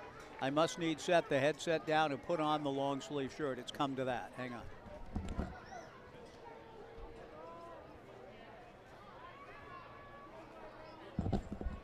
Okay, that's better. There's a sweatshirt here, too, as we get colder. The strike one pitch is a wild pitch to the backstop. Down to third base goes Connor Kincaid. Tommy Eisenstadt into second. Two wild pitches in the inning. A count of 1 ball and 1 strike to Gabe Villaflor. 4-1 Knights. The run the Knights just picked up on the safety squeeze in the bottom of the 5th, looming large now. Codron to the plate, and he hits Gabe Villaflor to load him up. Beck McGuire is the batter with the bases loaded. 2-hit batsman and a walk in the inning for Morgan. Anson Arrows out to visit with his battery mate. And through it all, Morgan, though, is still a ground ball away from getting out of the inning. Bases loaded and 1 out. Some activity will begin in the bullpen. Sean Weiss, officially now of Arizona Christian down in Glendale, Arizona. That has become official within the last day or so. Will be continuing his career at Arizona Christian. After hitting the portal, after his experience with the University of Hawaii, lands at an NAI school in Glendale, Arizona Christian. The first pitch to Beck McGuire misses high and inside, ball 1.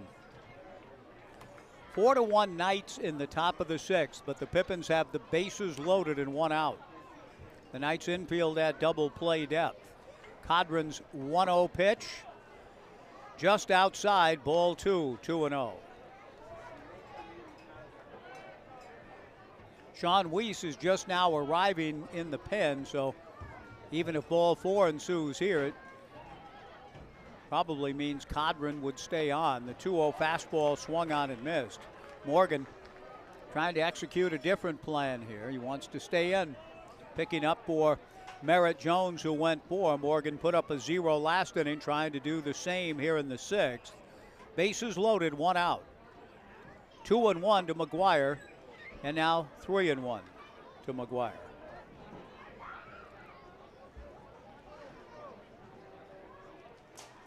Maxim Fullerton on deck. 3 balls and a strike to Beck McGuire. Codron to the plate, the 3-1 pitch, a strike, and the count 3-2.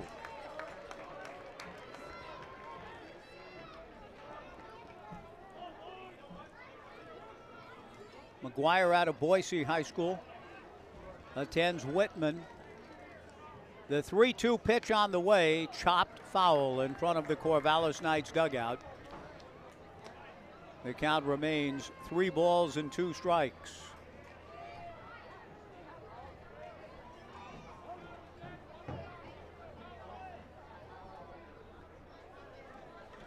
Big pitch for Morgan. The right-hander delivers. A line drive to left field. Moving over is J.C. Ing.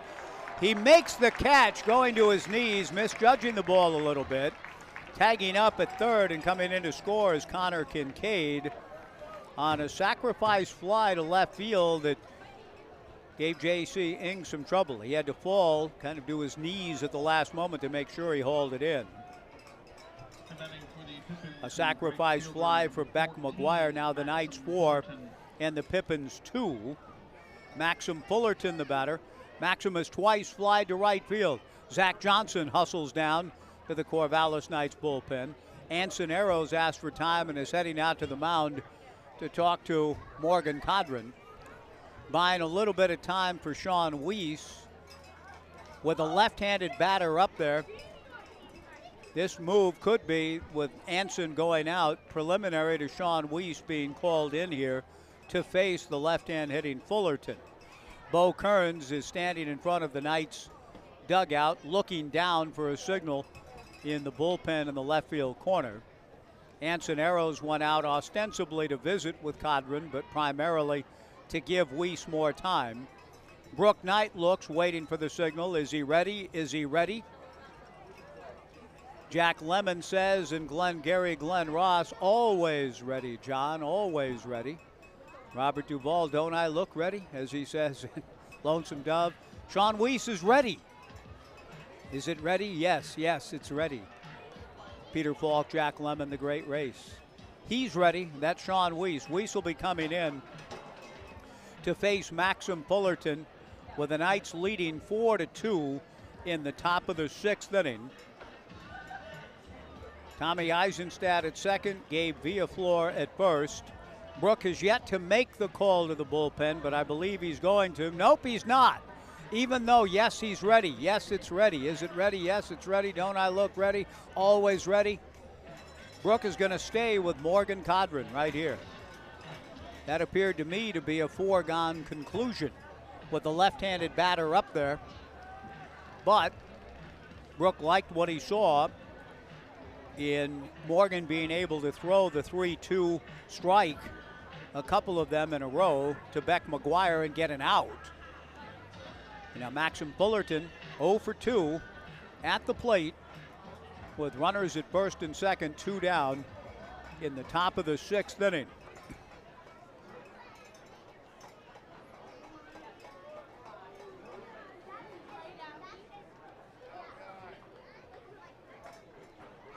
The Knights coming off a sweep in Walla Walla, winning a Game 1 13-1, and then a 13-inning affair that they dug out in Game 2 and a 1-run ball game on Sunday.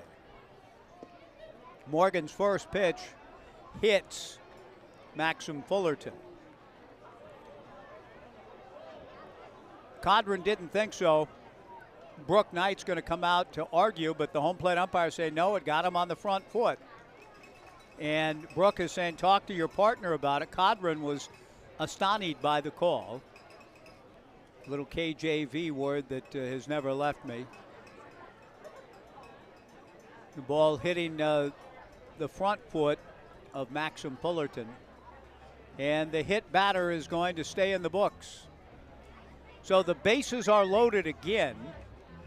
Brook Knight, I don't think, is pleased with the explanation. And now Sean Weiss will be summoned in to face Zach Blazak with the bases loaded again. 2 down, tying runs in scoring position. Bases loaded for the Pippins in the 6th. We'll take a 2-minute in-game pitching change break. 4-2 Knights leading Yakima Valley back in 2 on 1240 Joe Radio and the Knights live stream.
Top of the 6th inning, the Knights leading the Yakima Valley Pippins 4-2. Left-hander Sean Weiss comes into the ball game with the bases loaded and 2 down, getting ready to face Zach Blazak. I have been stumbling along all evening long after the conversation with Brook Knight about Connor Kincaid, who scored the run earlier in the inning on the sacrifice fly off the bat of Beck McGuire. In that, Connor Kincaid's name in the roster provided us is spelled Kincade, and was told that by Brook that Connor was Mike's son. Mike spells his name K-A-D-E, Kincaid. And I thought, this must be a different Mike Kincaid. The pitch on the way, line to right field toward the gap. It'll get down for a base hit. Tommy Eisenstadt scores. Gabe Villaflor scores to tie the ball game. Into third base goes Maxim Fullerton. And on a 2-out, 2-run double on the first pitch from Sean Weiss, the Pippins, who have really done a nice job to keep this thing close and give themselves a chance, have pulled even at 4. Now batting for the Pippins, the shortstop, number 7, Chris. The Knights should have had a much larger lead earlier in the game, and they've left the door open and thus have been caught at 4. Chris Clement, the batter, runners at second and third, 2 down. Sean's first pitch hit into the gap in right center to get the game even at 4. Chris Clement, the batter, he swings and hits one off the end of the bat to Sean Weiss. Sean trots halfway to first and underhands to Blake Avila. But the damage done primarily because of the free stuff. 3 hit batters and a walk in the inning. Almost impossible to withstand being scored upon in that kind of situation. And the Knights do give up 2, and the Pippins pull even. But the discrepancy in spelling from the roster Kincaid, K-I-N-C-A-D-E, when Mike Kincaid's name is with a K, Kincaid, K-I-N-K-A-D-E. I've got it. It is Mike Kincaid with a K at Washington State out of Tigard High School. And Connor scored the first of 3 runs in the inning to pull the Pippins even. We go to the bottom of the 6th. The Pippins 4 and the Knights 4 and the Knights live stream and 1240 Joe Radio.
The Pippins get 3 runs on 1 hit in the top of the 6th inning and it pulled even at 4.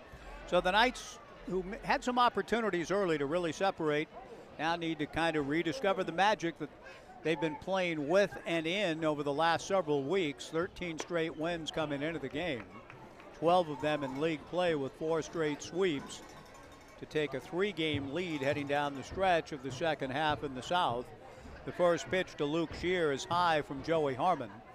The 1-0 pitch fouled into the seats to our right, in and out of the hands of a fan who made a good effort. But the ball trickling out of his bare hands into the hoodie of a young fan behind him. 1 ball and 1 strike to Luke, who has struck out and popped to short in his Knights debut. Breaking ball from Joey, a strike, and the count 1-2. Luke Shear, Phoenix Call, and J.C. Ing in the bottom of the 6th of a 4-4 tie. Harmon out of the stretch. The 2-2 pitch, fastball taken. Strike 3 called. 1 away, and Phoenix Call the batter.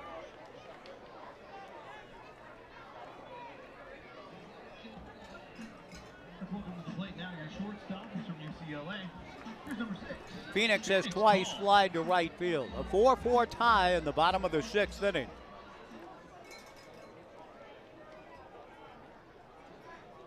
Out of the stretch with nobody on comes the right-hander Joey Harmon, and the first pitch missing down and away off the mid of Gabe Villaflor. 1 ball and no strikes the count.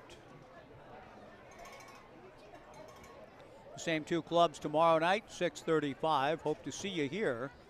The 1-0 pitch to Phoenix, down and away, ball 2, 2-0. The series concludes Thursday night at 6:35 before the Knights head over to Central Oregon in beautiful Vince Guenna Stadium in the Bend Elks. The 2-2 pitch, fastball chopped at the plate. Phoenix stays alive. 2 balls and 2 strikes the count.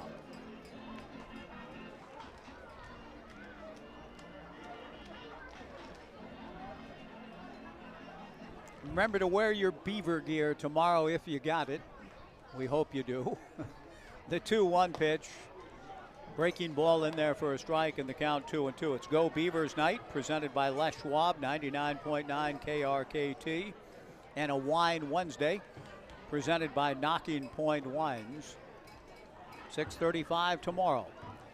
The 2-2 pitch on the way, fastball swung on and missed, and Joey Harmon given new life with his team rising up for 3 runs in the top half of the inning. Well, the count 2-2, pardon me. I don't know why I'm not eager to ring him up. It's only 2-2 to Phoenix. Joey Harmon, though, certainly picked up by his teammates in the form of the 3 runs, delivers a 2-2 pitch high for ball 3. Phoenix hoping to be the instigator out of the 9-hole and get the Knights back on the right path. Harmon's 3-2 pitch, hit foul off to the right, moving over is Eisenstadt. He goes as far as he can. This one lands just below the Jack Riley concourse down the line. 3-2 the count.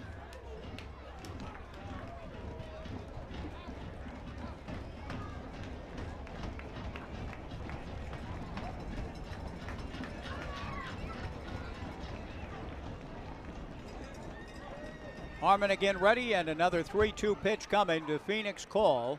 Taken high for ball 4. That's a good job by Phoenix. He's on base and he can run. And we'll see now how Brook Knight and the Knights play it here. With Phoenix call the go-ahead run. 6 of 9 in stolen bases. J.C. Ing, the hitter. A 4-4 tie in the bottom of the 6th inning. Phoenix with a protective mitten on his left hand, held on at first by Eisenstadt. The first pitch to J.C. Fastball for a called strike, 0-1. J.C. drew a walk and scored in the first inning, has since popped to short and walked.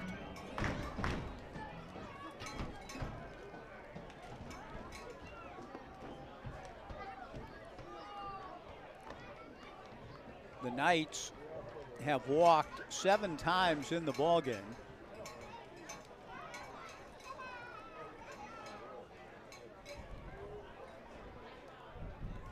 In a 4-4 tie, a throw to first, and call is picked off. He should have kept running. He stopped halfway down and is in a rundown between first and short and is tagged out for the out.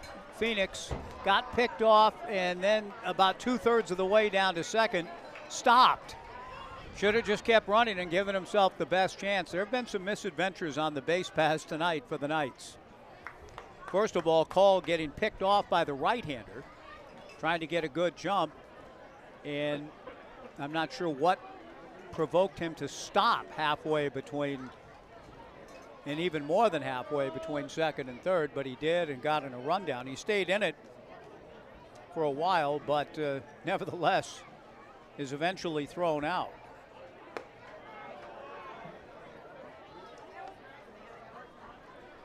Connor Kincaid, by the way, who scored that run, is no longer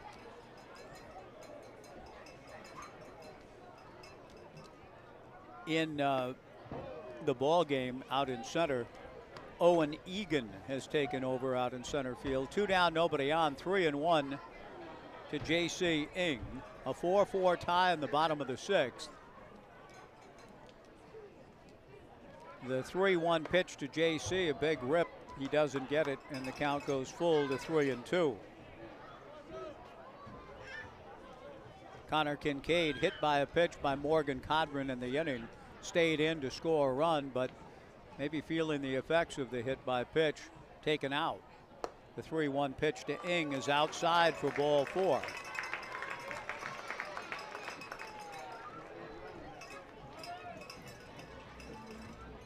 So with 2 down, another walk issued.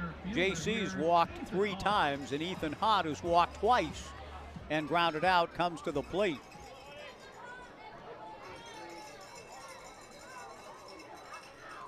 Phoenix call, by the way, on the putout, 1-3, 6-1. A pop-up in foul territory, just a few feet up the line at first, caught by Gabe Villaflor. And the inning is over. No runs, no hits, and 1 man left. We're through 6. It's the Pippins 4 and the Knights 4 and the Knights live stream and 1240 Joe Radio.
Through 6 odd innings at Goss Stadium at Coleman Field, Yakima Valley 4 runs, 4 hits, and no errors. The Knights 4 runs, 6 hits, and 1 error.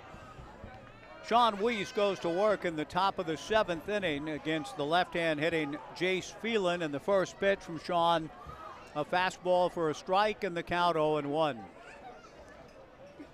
Sean back to the plate, the strike 1 pitch, fouled straight back, and the count 0-2. The game turned last inning on a hit batter, a walk, a hit batter, and another hit batter. Sean Weiss came in. The first pitch that he threw was rocked for a 2-run double to tie the game at 4.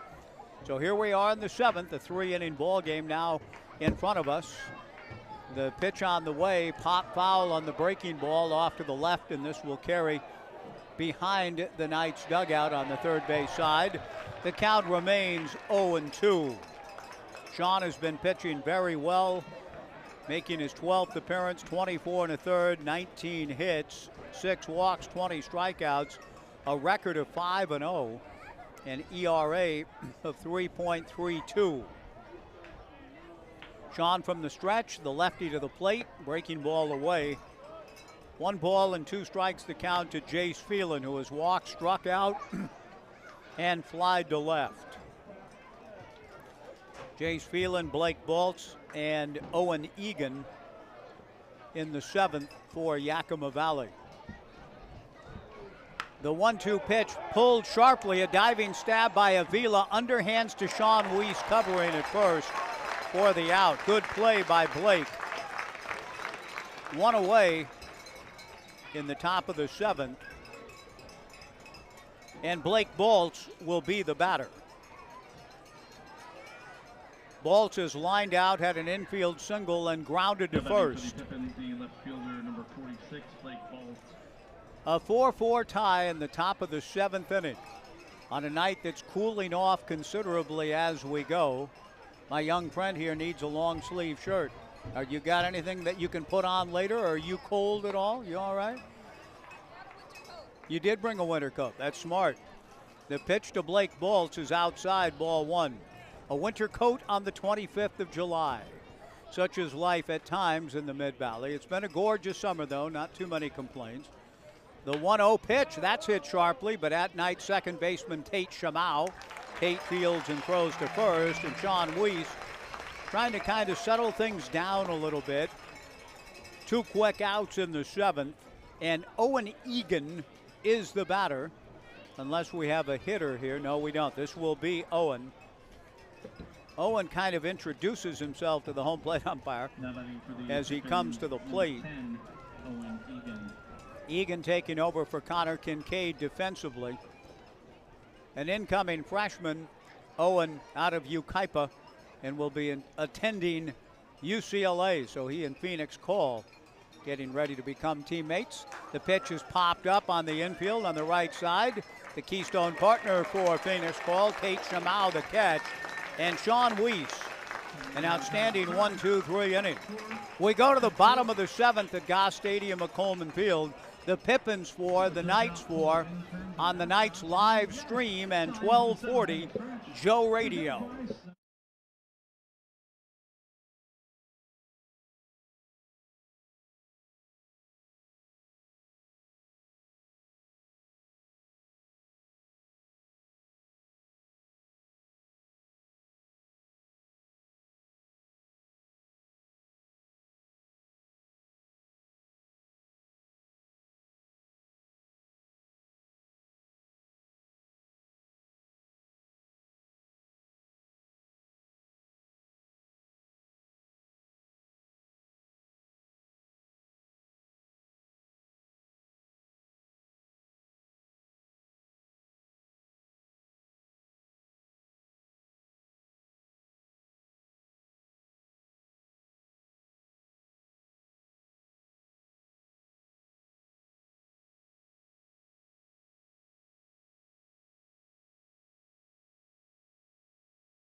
Central Grand Canyon University is number 16, Avila. A new pitcher in for the Yakima Valley Pippins. It'll be left-hander Ethan Solscheider, 5'11", 195-pounder from Tacoma and Pierce College. He slings it up there, dropping down a little bit by way of first base, and misses low and away. Ball 1, 1-0 to Blake Avila in a 4-4 tie in the bottom of the 7th inning. The 1-0 pitch misses for ball 2, 2-0. Avila has grounded into a double play, grounded out, had an infield single in the 5th. He swings at the 2-0 pitch from Solscheider and fouls it back. 2-1 the count. The Knights have left 7 men on base. They've not been retired in order. They've hit into 2 double plays, and that bought some time for the Pippins, who scored 3 in the 6th to get this game even. Avila swings and fouls one back and out of play. 2 balls and 2 strikes. Solscheider making his 10th appearance. He started 8 games. He's worked 40 1/3 innings. That's the most on the club. Avila hits a high fly ball to right field and playable. Maxim Fullerton is under it. Fullerton makes the catch. One away in the bottom of the 7th, and Sam Stem, who hit one out. No more bleachers out there with the construction going on in the Oregon State hitting facility. The bleachers have been taken down. Sam Stem, the batter. But a 2-run home run that would have been back in the first row of bleachers in our last homestand. The pitch from Solscheider in there for a strike. In 40 in the 3rd innings, 45 hits with a quick working lefty. Stem fouls one back in the count 0-2. 20 earned runs, 20 walks, 24 strikeouts, a record of 1-4, an ERA of 4.46. The pitch to Stem, hit foul to the left and out of play. The count remains 1 ball and 2 strikes. Sam walked in the 3rd. Rolled slowly out to Joey Harmon in the 5th. And Sam is now hit by the pitch on an 0-2 offering. Disappointing result for Solscheider. Sam heads down to first. Doesn't run down there. He's taking some time to let the pain. It looked like he might have been hit in his right elbow. And nothing funny about that. Funny bone or not. Solscheider appeared to have Stem in a good position with an 0-2 count, but hits him. Now Sam being given a little time to try to walk off some of that pain up either in the elbow area. He's flexing his right arm, kind of trying to shake some of the pain away. Ed Nags gives a thumbs up across the way to the Knights dugout. And now Anson Arrows, the batter, the switch hitter, turning back around. He's hit right-handed, left-handed, now back to the right side of the plate against the southpaw Solscheider in this 4-4 tie in the bottom of the 7th. The first pitch to Anson misses low and inside, ball 1, 1-0.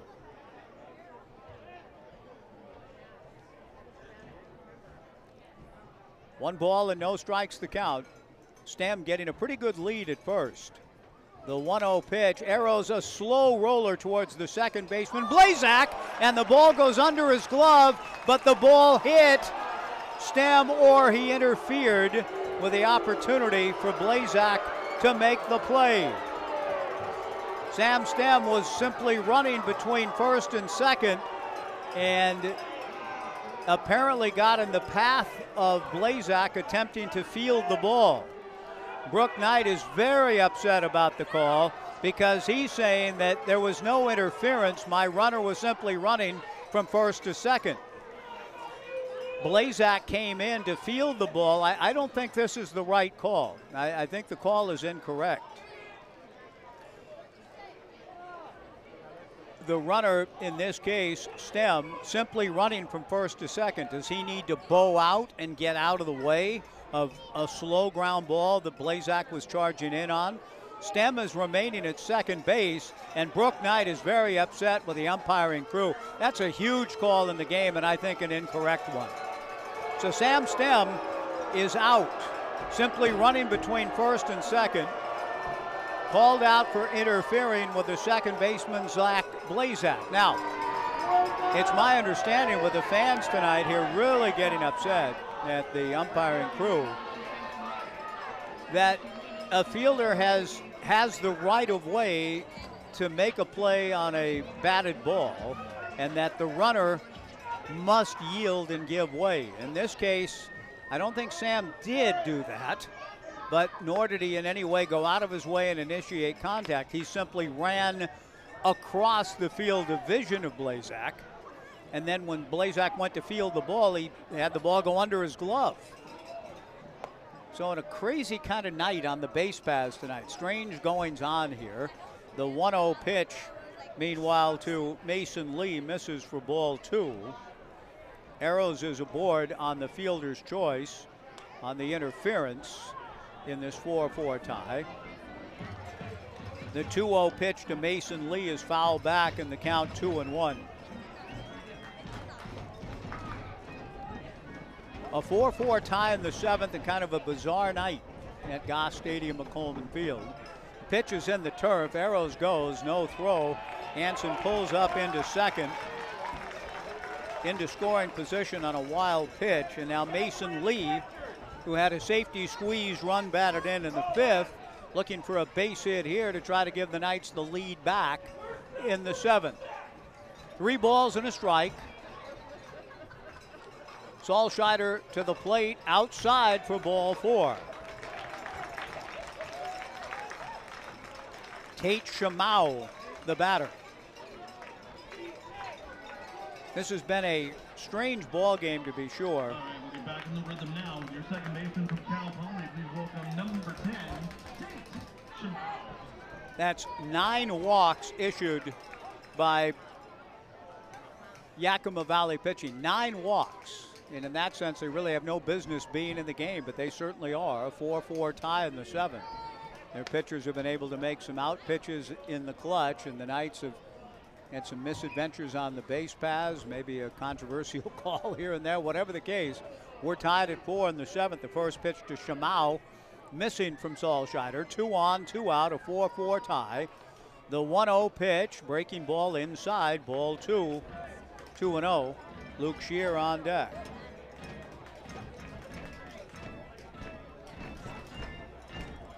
Nine walks and a hit batter. Now the catcher for Yakima Valley talking things over with the home plate umpire about something, and what, I have no idea. 2 balls and no strikes. That's a phrase that seems to be apropos for the evening, and often for my life. I have no idea. 2 balls and no strikes, as you can well attest to. Runners at first and second, 2 down. Out of the stretch, works Salscheider. The 2-0 pitch, inside, ball 3, 3-0. The fine film, the trial of the Chicago 7, when one of the people on trial says to the other, do you have any idea what's going on? And the answer was, it's been years since I've known what's been going on. The 3-0 pitch, a strike. The count 3-1. Fine movie too. The trial of the Chicago 7. Mark Rylance, brilliant as William Kunstler. 3 balls and a strike, 2 on and 2 out. A 4-4 tie, bottom of the 7th. The 3-1 pitch, taken for a strike to run the count full to 3-2. Shamau was ready to trot down to first. The Knights runners will take off on the pitch. Anson Arrows at second, Mason Lee at first, 2 down, 4-4, bottom of the 7th, 3-2 the count. Salscheider ready, and he bluffs. Back to second base, Anson Arrows.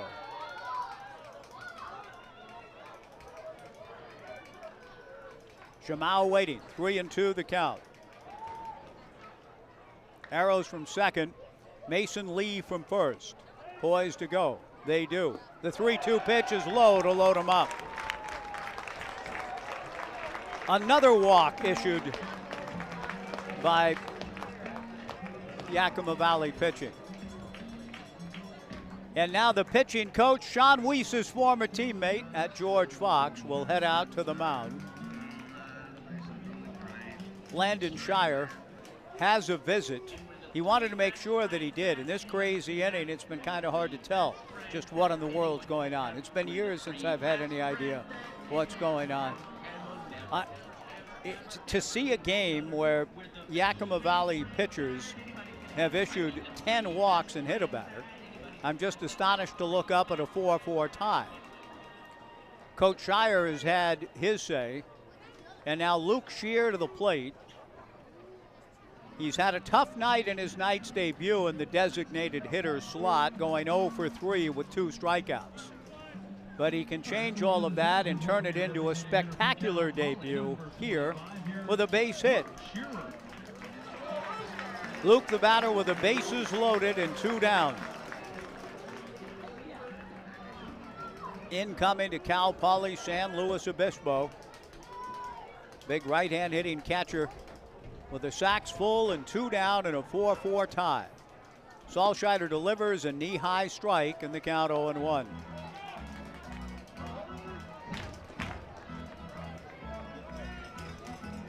Anson Arrows at third, Mason Lee at second, Tate Shamau at first, 2 down. The strike one pitch to Scheer is flied to center field. The Knights are going to leave 3 more. Owen Egan calls and makes the catch. Very frustrating, odd, bizarre night in this ballpark. For a team that's won 13 straight, it doesn't feel like it's going quite right, but I guess in a sense, you had Kellen Siegel before the game said, right now, quote, it's really hard for us to lose now. And it feels as though the way this game is going, if they do end up losing, it's that they've had some odd things along the way to get there, including this inning, with runners interference called, 2 walks, a hit batter, nothing across. The Knights leave 3 more, and at the end of 7, a 4-4 tie on the Knights live stream and 1240 Joe Radio.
Along with Henry Sether and Kai Mayfield, this is Mike Parker. We go to the top of the 8th inning of a 4-4 tie. The first pitch to Tommy Eisenstadt from Sean Weiss. Hit foul off to the left and out of play. No balls and 1 strike. Tommy is flied to left, flied to right, and then walked in the Pippins 3-run 6th. Sean's strike 1 pitch, a fly ball to left field. J.C. Ing is right there. Makes the catch. 1 away. Gabe Villaflor, the batter. The Knights have really missed opportunities tonight. Bizarre call or not made in the top of the inning. The upshot was the Knights ended up leaving 3 more. The Knights have left 10 through 7 in a ball game wherein they've received 10 walks and had a hit batter. Sean Weiss's first pitch to Villaflor, fastball high, ball 1. Gabe has flied to center, struck out, been hit by a pitch and scored. The 1-0 pitch on the way is high from Sean, ball 2, 2-0.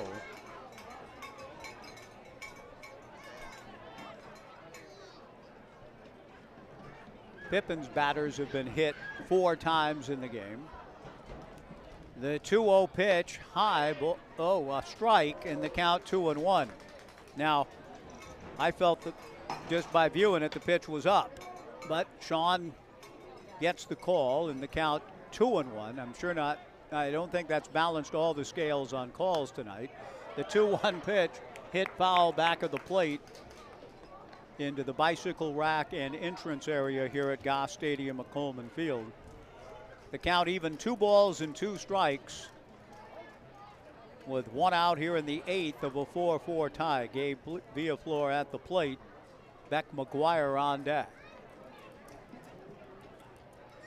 Sean's 2-2 pitch in the turf for ball 3.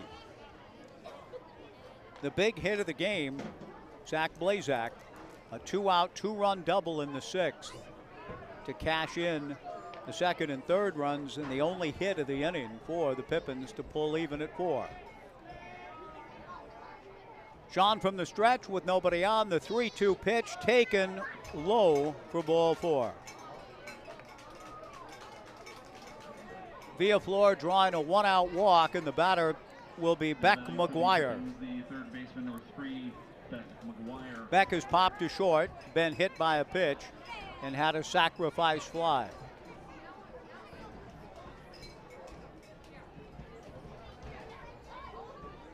Four, top of the 8th. Sean tosses over to first base, diving back, Gabe Villaflor.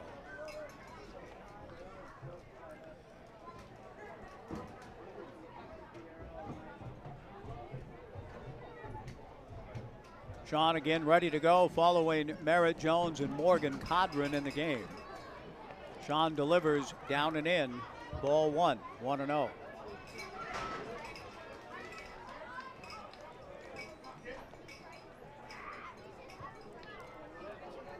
There go the calls and their 8-week-old baby, Cowan. Cowan, actually. A fly ball hit right over my head into Urchin Alley. Cowan, C-O-W-E-N. The baby girl's name. That's a new one in terms of how many baby girls, just think about it for a minute, in your life do you know with the name of Cowan, C-O-W-E-N. I now know one. I met her tonight. The 1-1 pitch, lifted foul towards the rooftop of the Omaha room. And it rolls off the back into Urchin Alley. The count 1-2 to Beck McGuire. Good ball game, quirky, odd though it may be. 4-4 in the 8th. The 1-2 pitch on the way, rolled slowly foul in front of the Yakima Valley Pippins dugout. 1-2 the count.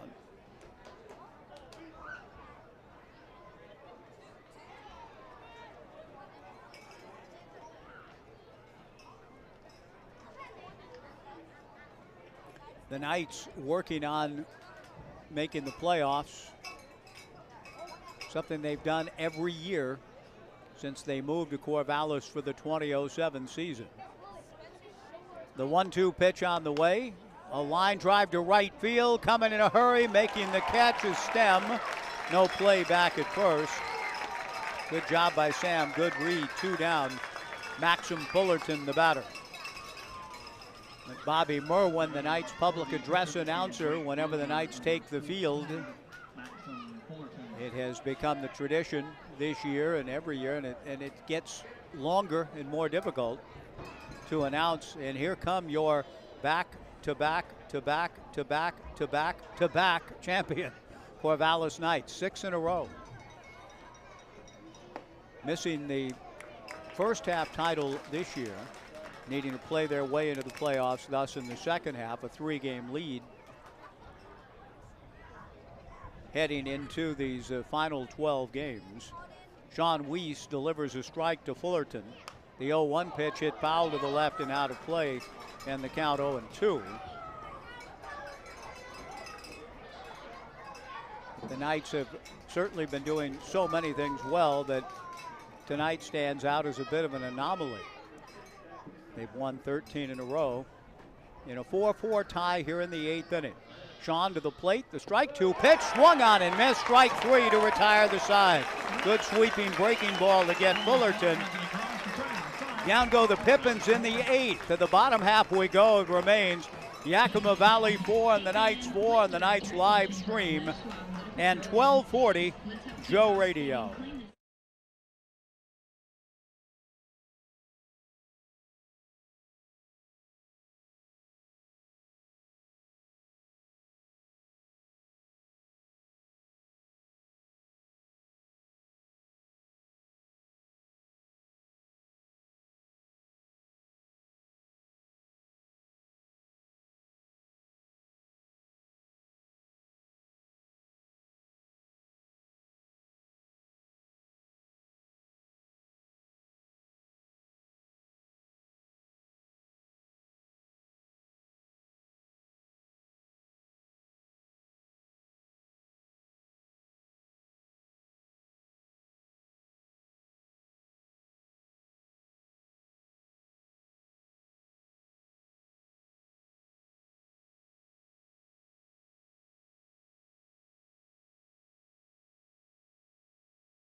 A 4-4 tie as we move to the bottom of the 8th inning at Goss Stadium at Coleman Field.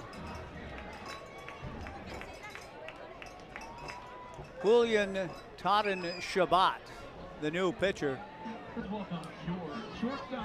in this 4-4 tie.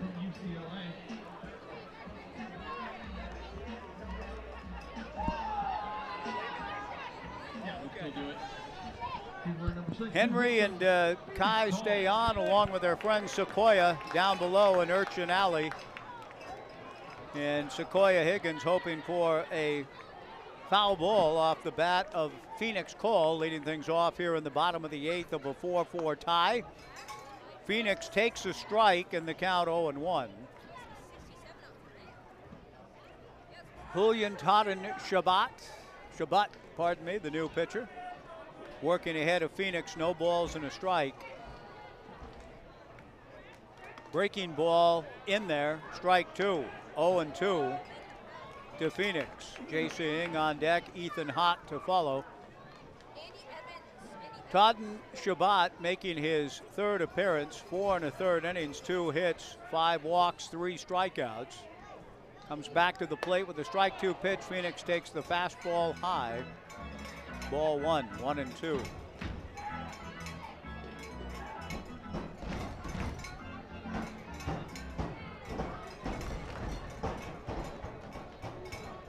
Toddon Shabbat to the plate. Breaking ball grounded wide of 3rd. McGuire to his left.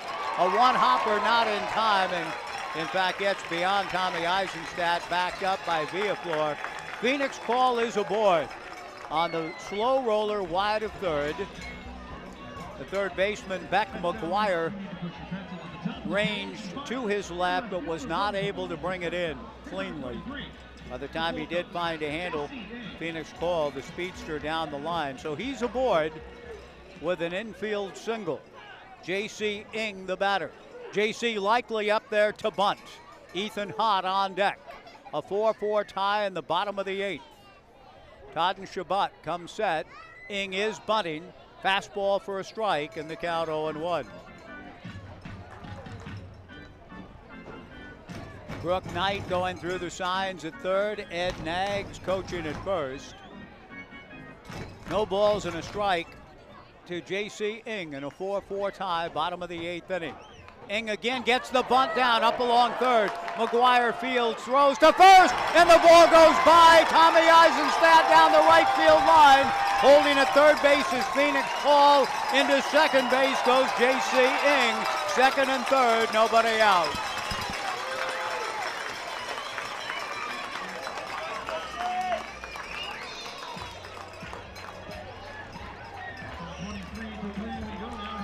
So the Knights with a great look now at regaining the lead and taking a lead into the 9th. Bottom of the 8th, a 4-4 tie. Ethan Hott, the batter. A sacrifice for J.C. Ing and a throwing error on Beck McGuire. The Pippins pull their infield in at the edge of the green here on the field turf at Goss Stadium at Coleman Field. The pitch to Ethan. Fastball outside, ball 1, 1-0. 4-4, bottom of the 8th. 1 ball and no strikes to Ethan Hott. Toddon Shabbat out of the stretch. The right-hander's 1-0 pitch in there for a strike, and the count 1-1. Blake Avila, the on-deck hitter, with Sam Stem to follow. A 4-4 tie, bottom of the 8th inning. Sean Weiss with a chance to get to 6-0 on the summer. If the Knights can get a run, take the lead and hold off Yakima Valley in the 9th. The 1-1 pitch to Ethan Hott, down and away, ball 2, 2-1. An infield single, a sacrifice, a throwing error, and the Knights in business. The Pippins pulling their infield in. 2 balls and a strike to Ethan Hott.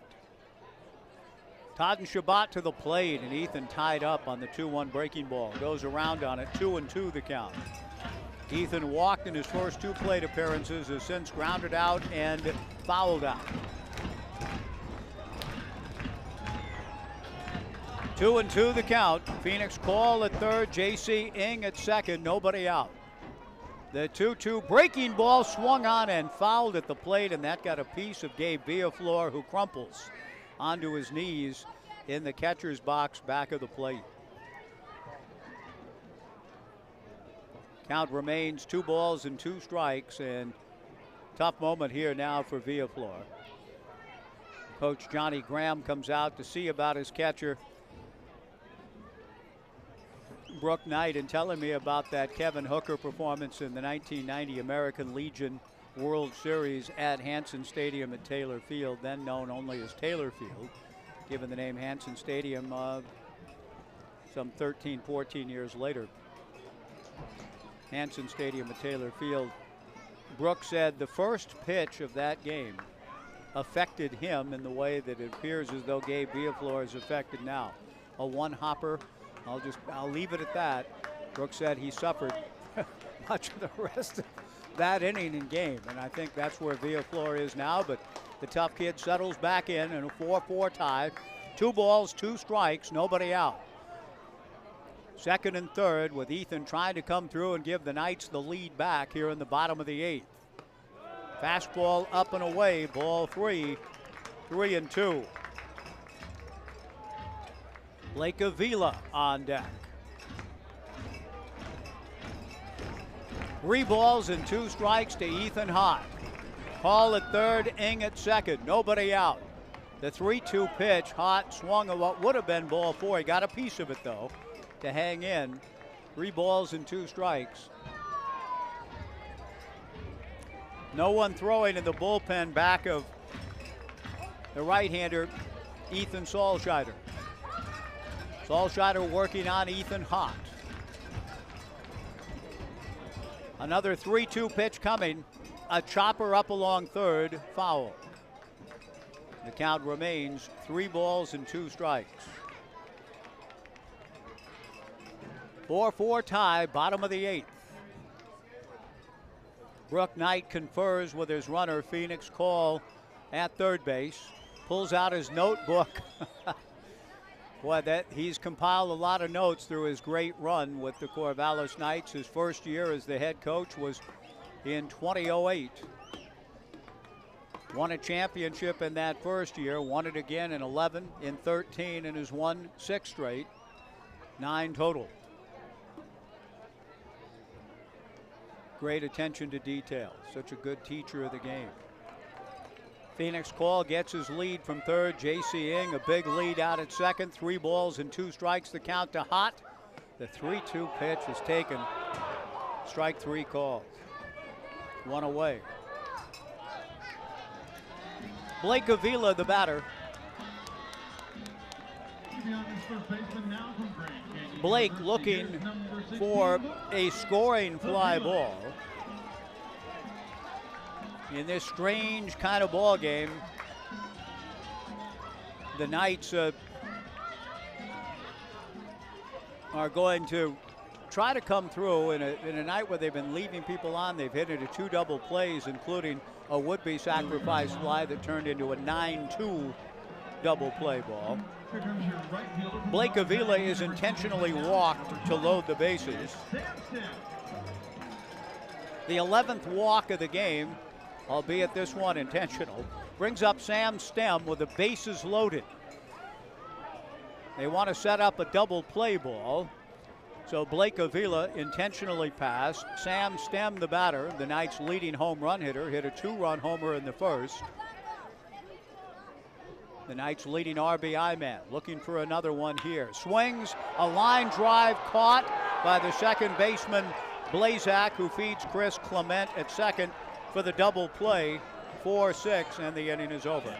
3 double plays the Knights have been into. The night of frustration continues for the Knights offensively. We go to the 9th. After the Knights had second and third and nobody out, they come up empty. And at the end of 8, a 4-4 tie on the Knights live stream and 1240 Joe Radio.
Top of the ninth inning, a 4-4 tie. The Knights have hit into 3 double plays. It's a bizarro kind of game, no question about it. And a game they really should have had in hand fairly early. They don't. It's a 4-4 tie in the ninth.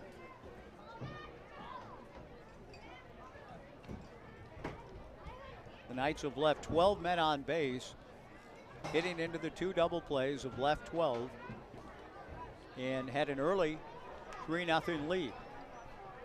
Led 4-1 going to the 6th, and it was that inning wherein the Knights hit 3 and walked a batter that came back to haunt them. 3 runs scored to tie, and here we are, 4-4 in the 8th after the Knights had runners at 2nd and 3rd and nobody out in the bottom of the 8th and didn't score. Zach Blazak, the key hit of the game for the Yakima Valley Pippins. Bunts up along first. It's a great bunt. It's going to be a base hit. Just a great bunt. And the Pippins have the leadoff man aboard. Now, I've got to check on something in terms of it was Blazak, yes, the discrepancy in the uniform number, but just a beautiful drag bunt for Blazak. The go-ahead run at first in the top of the 9th of a 4-4 tie. Sean Weiss against Chris Clement throws over to first, and Blazak back.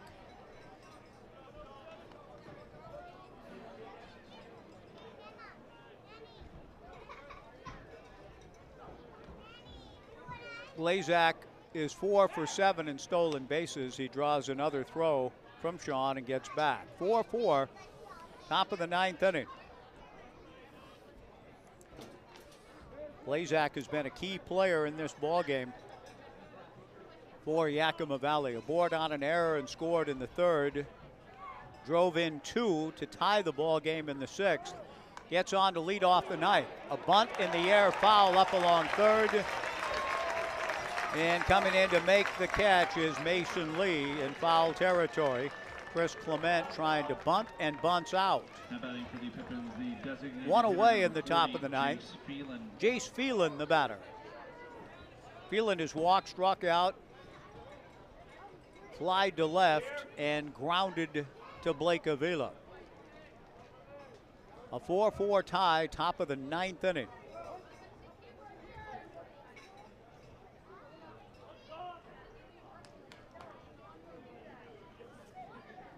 Sean to the plate in the first pitch, breaking ball strike, the count 0-1.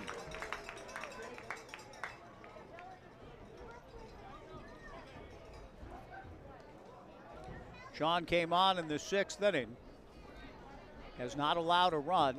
He throws to first base, and back to the bag steps Blazak. Phelan, big left-handed hitter at the plate for Yakima Valley in the top of the 9th of a 4-4 tie. The Knights have won 13 in a row. And there goes the runner with a good jump. The throw is high and backed up by Tate Shamau. The throw over Phoenix Call's head. Blazak with a good jump on Sean. Picks up his 7th stolen base in his 5th stolen base, pardon me, in 8 attempts. And now Jace Phelan with a chance to give Yakima Valley the lead with a base hit here in the top of the 9th. 1 ball, 1 strike, 1 out.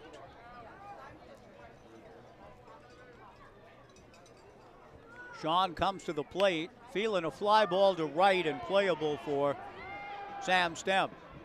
The wind pushes it on Sam a little bit. He makes the catch and fires back in to Phoenix Call, who flipped to Shamau, hoping to catch the runner Blazak unawares, but Zach steps back to the bag.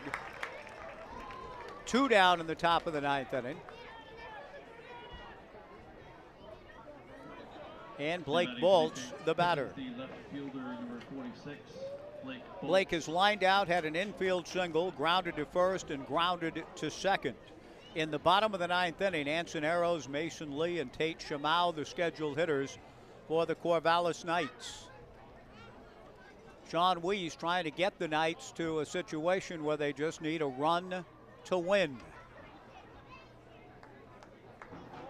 Sean taking a long look in at his battery mate Anson Arrows. Now the lefty, Arizona Christian bound, comes set, delivers, fastball for a strike, and the count 0-1.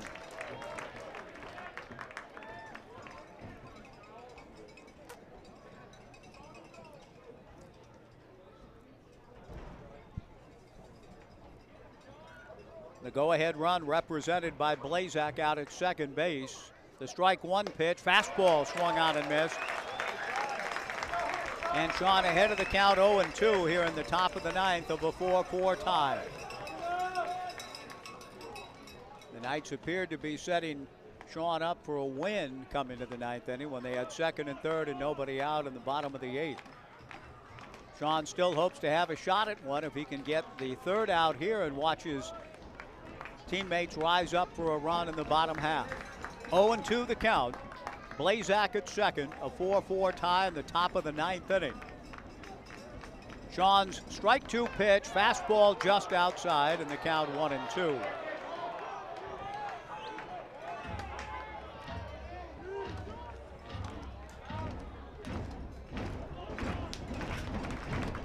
Fans getting into it here at Goss Stadium at Coleman Field. Blake Balls, the incoming freshman out of Santa Margarita Catholic High School, trying to come through with a clutch hit. A little choked up on the bat. The left-handed hitter takes just outside, ball 2, 2-2. And here comes Brooke Knight to ask, where did that pitch miss?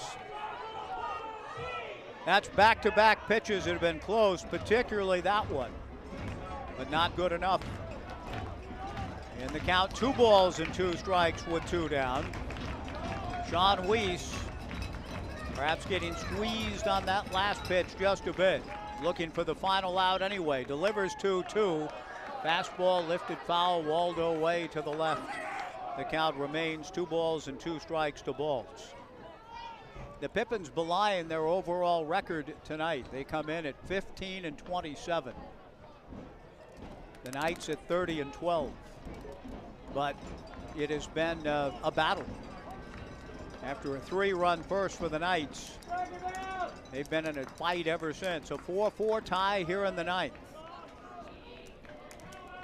2-2 to Blake Balls. A ground ball slowly towards the second baseman, Shamau. Tate throws to first for the out. The inning is over. Blake Balls inexplicably diving into the bag at first when it's faster to stay upright and run through. But it has the look of great hustle, and I think one can almost intuitively understand why. You feel like, I'll dive, I'll get there sooner. You don't. Anyway, the out's recorded, 4-3. We go to the bottom of the ninth. The Knights, again, need a run to win. Yakima Valley 4, the Knights 4, and the Knights live stream in 1240 Joe Radio.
Bottom of the ninth inning, a 4-4 tie. The first pitch here in the bottom of the ninth from Ethan Solscheider to Anson Arrows, swung on and missed. Anson looked as though he was trying to end it on one swing. He has singled, doubled, grounded out in men aboard on a fielder's choice. 0-1 the count. The Knights with a run would win their 14th straight, 13th in league play. Breaking ball to Anson, misses high. The count 1-1. With my friends tonight, Henry Sether, Kaya Mayfield, Sequoia Higgins, and sister Lucy Sether, also here tonight with their mom. What's your mom's name, Henry? Jen.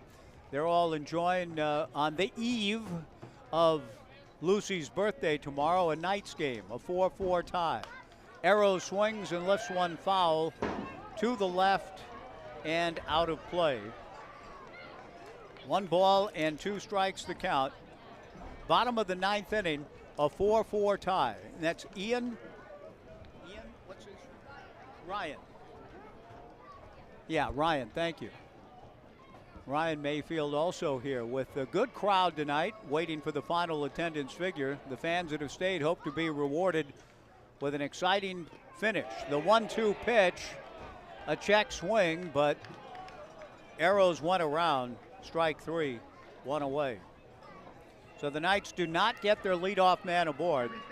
That always makes it tougher. Mason Lee, the hitter.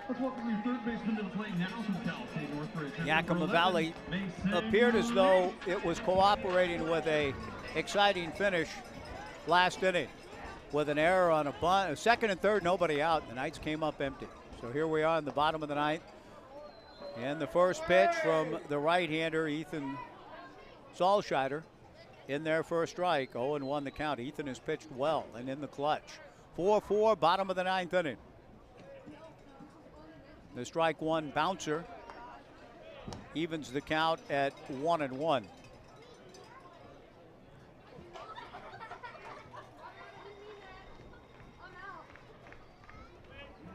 Oh, Julian Totten Shabbat. I apologize. Totten Shabbat has pitched well. I had Solscheider, and he's been followed by Totten Shabbat, who delivers, swung on and missed, and the count 1-2. Totten Shabbat striking out arrows to open the inning, and ahead of the count now to Mason Lee, 1-2. Totten Shabbat from the plate comes to Mason Lee with a 1-2 pitch off the mitt of the battery mate Gabe Villaflor to even the count at 2-2 with 1 out in the bottom of the 9th inning of a 4-4 tie.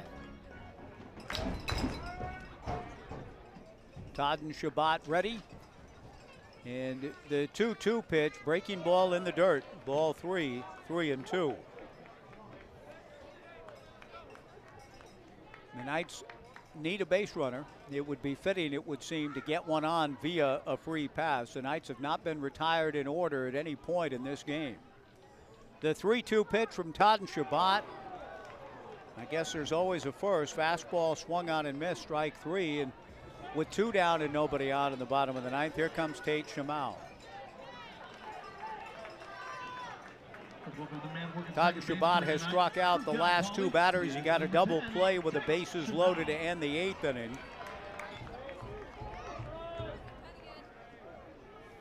The pitch on the way, fastball just outside to Shamau. Ball 1, 1-0.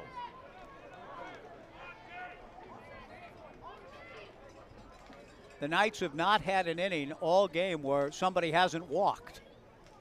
The 1-0 pitch, pop foul towards Urchin Alley. The count 1-1. 2 walks in the first, 1 in the second, 1 in the third, 1 in the fourth, 1 in the fifth, 2 in the sixth, 2 in the seventh, 1 in the 8th. And it's a tie ball game at 4. Go figure. They made him a captain. Go figure. Dennis Farina, Midnight Run, underrated motion picture. Made him a captain. Go figure. The 1-1 pitch swung on and hit foul. Actually, a very underrated film. Martin Brest directed, wrote it. Charles Grodin, De Niro's chemistry. Very good. Very good. Very underrated. Midnight Run. 1 ball, 2 strikes, 2 outs, nobody on. Bottom of the 8th, a 4-4 tie. I just say that in case your channel surfing someday. Oh, Midnight Run. Yes. Hit select. 1-2, 2 down to Tate Shamau. 4-4, bottom of the 9th. Julian Totten Shabbat delivers. Breaking ball low. Ball 2, 2-2. Yakima Valley trying to send this game to extra innings and retire the Knights in order for the first time without issuing a free pass in an inning. They're close. Julian Totten-Shabbat ready. The 2-2 pitch on the way, very high, ball 3, 3-2.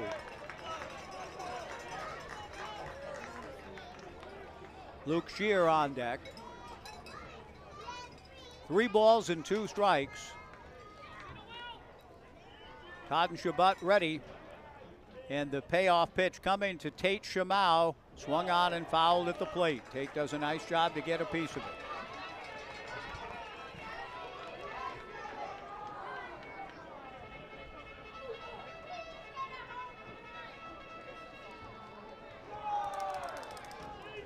A 4-4 tie, 2 down, bottom of the 9th inning.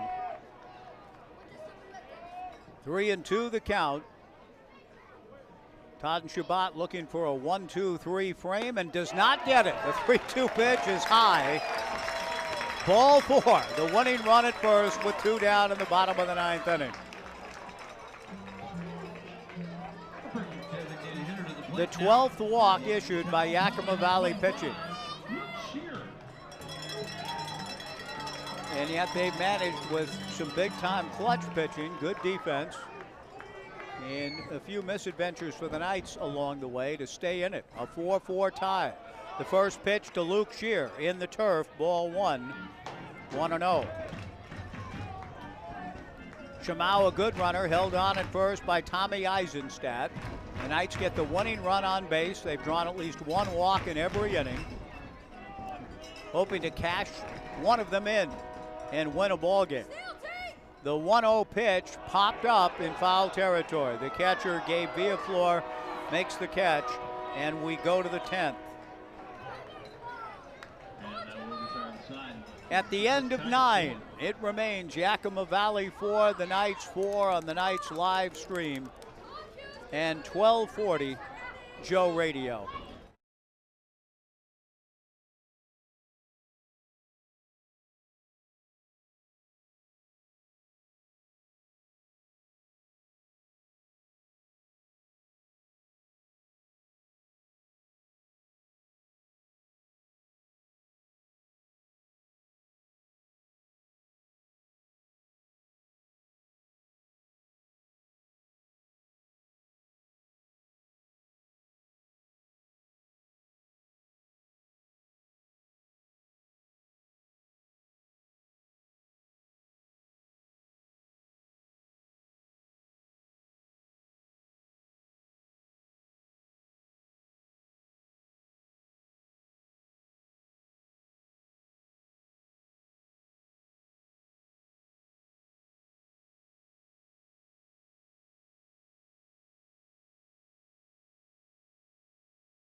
Top of the 10th inning, a 4-4 tie. Sean Weiss's work is through for the night, and it was good work. The first pitch that he threw was banged into the alley into right center with 2 outs in the 6th inning. Those runs were charged to his predecessor, Morgan Codron. That took the ball game from a 4-2 Knights lead to a 4-4 tie. But the runs indeed on the Codron ledger. Morgan ended up going an inning and 2/3, no hits, but he gave up 3 runs all earned, 2 walks and 4 hit batters. Sean Weiss's night is over, 3 1/3 innings, 2 hits, 1 walk and 1 strikeout. And now right-hander Ethan Collins is charged to try to send this one to the bottom of the 10th inning, with the game still tied at 4. Owen Egan will lead things off. Owen will be followed by Tommy Eisenstadt and then Gabe Villaflor. Top of the 10th, a 4-4 tie. Ethan Collins to the plate. First pitch fastball. In there for a strike. 0-1 to Owen, who popped out to second base in his only at bat. He took over for the apparently injured, we hope not seriously, but for precautionary measures, Connor Kincaid taken out. The strike 1 pitch from Ethan Collins in there for strike 2. 0-2 the count, 4-4. Top of the 10th inning.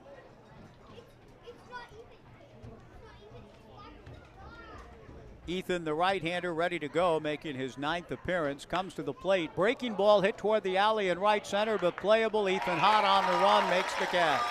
1 away. Pretty good swing on the part of Owen Egan, but Hott tracks it down. For Ethan, 16 2/3 innings. Only 9 hits allowed, but his issues also have had to do with control. He's walked 15 in 16 2/3. He struck out 15. 0-1, an ERA of 4.32. Tommy Eisenstadt takes a fastball a bit down and away, ball 1. The left-hand hitting Eisenstadt has flied to left, flied to right, walked and scored, and flied to left again. 4-4, top of the 10th. Ethan back to the plate with a 1-0 pitch, swung on and tapped foul at the plate. The count to Eisenstadt, 1 ball and 1 strike.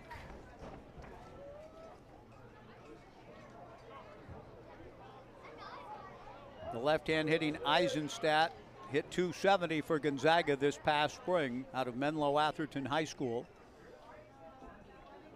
The 1-1 pitch on the way from Collins. Fastball for a strike, and the count 1-2. When the Knights bat in the bottom of the 10th, Phoenix called J.C. Ing and Ethan Hott the scheduled hitters. 4-4, top of the 10th inning. Collins ahead of the left-hand hitting Eisenstadt, 1-2. Ethan to the plate. Fastball swung out and missed. Strike 3, 2 down.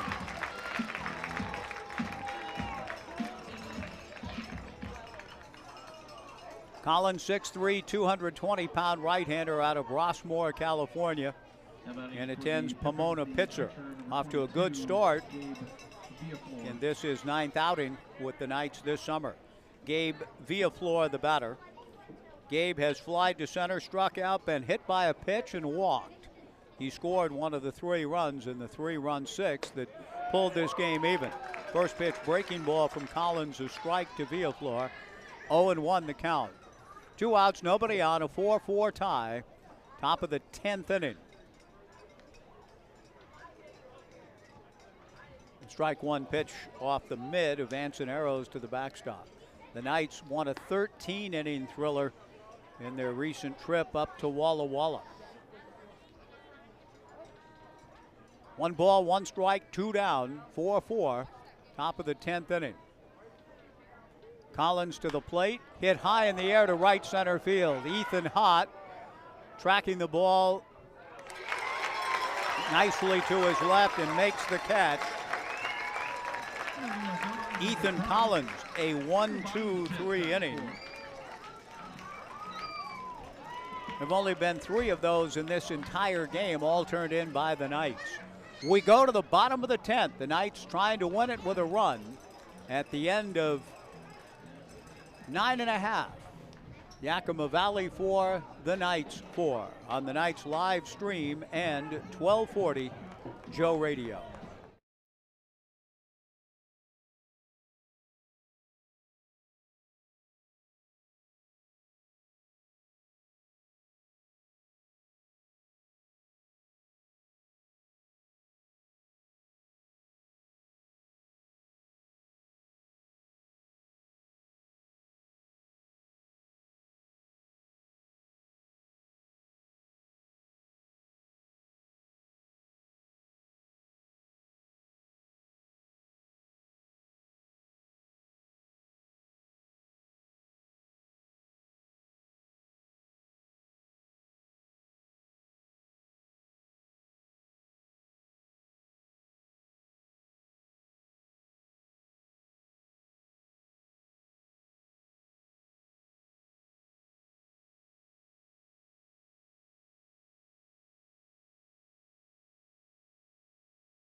Bottom of the 10th inning, a 4-4 tie, a Go Knights chant being led by Casey Lavin and Delaney.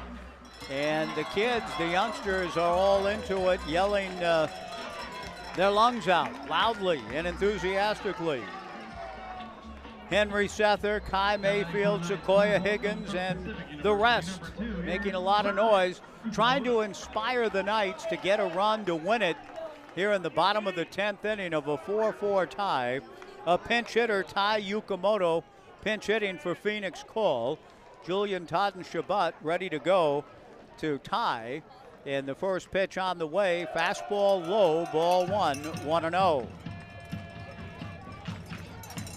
Yakima Valley pitching has walked at least one Knights batter in every inning in this game. Yukamoto hopes that that streak will continue. The 1-0 pitch, a line drive to right field, base hit.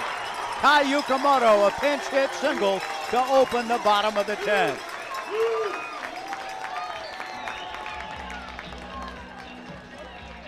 Good hunch played by Brooke Knight, the Knights head coach, to send a hitter up for Phoenix.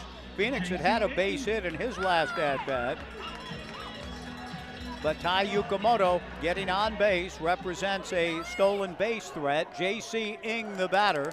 The winning run at first, nobody out, bottom of the 10th. Ng, a good bunter, squares against the right-hander Schadentabot and drags the bunt up along first. Fielded in fair territory by the first baseman Eisenstadt, who tosses to Zach Blazak at first for the out. But on the play, Tai Yukamoto, the winning run to second base on the sacrifice by J.C. Ng, his second of the night.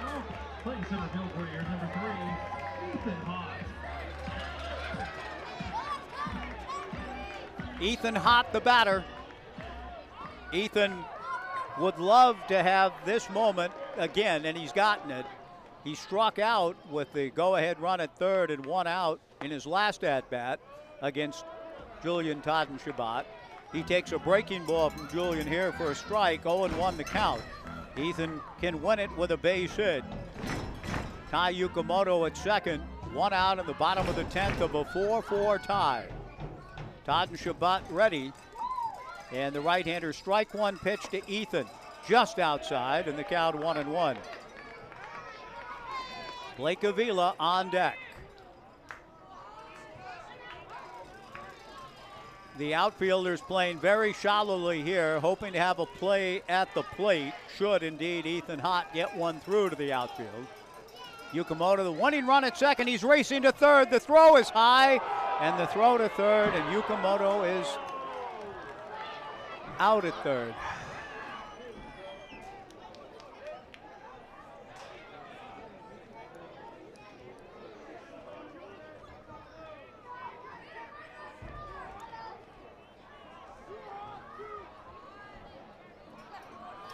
Two balls and a strike to Ethan Hott, two down and nobody on.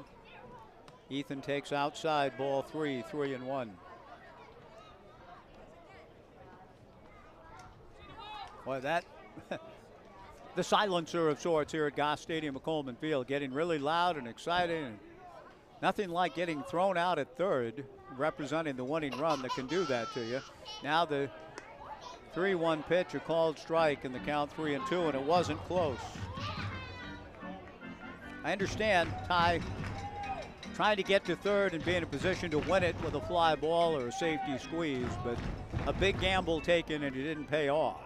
3-2, two down. Totten-Shabbat to the plate. Fastball lifted foul to the right and out of play.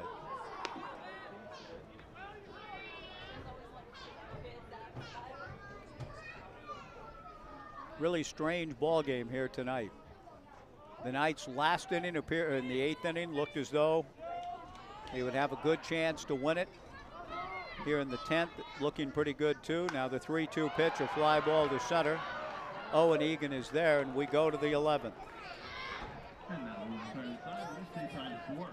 At the end of 10, Yakima Valley 4 and the Knights 4 on the Knights live stream and 1240 Joe Radio.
Ethan Collins to the plate, and the first pitch to Beck McGuire misses inside as we go to the 11th of a 4-4 tie.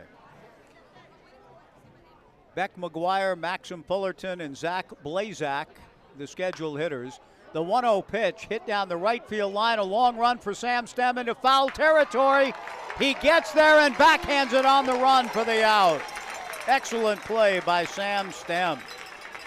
Using all of his speed, getting a good jump and a tough chance. He had to run hard, but also be cognizant of the wall down the line below the grandstand. Now batting for the Pippins, the right fielder, going full 14, speed and then Maxim making Fullerton. the catch while also slowing up lest he crash into the wall. So a good job to open the inning.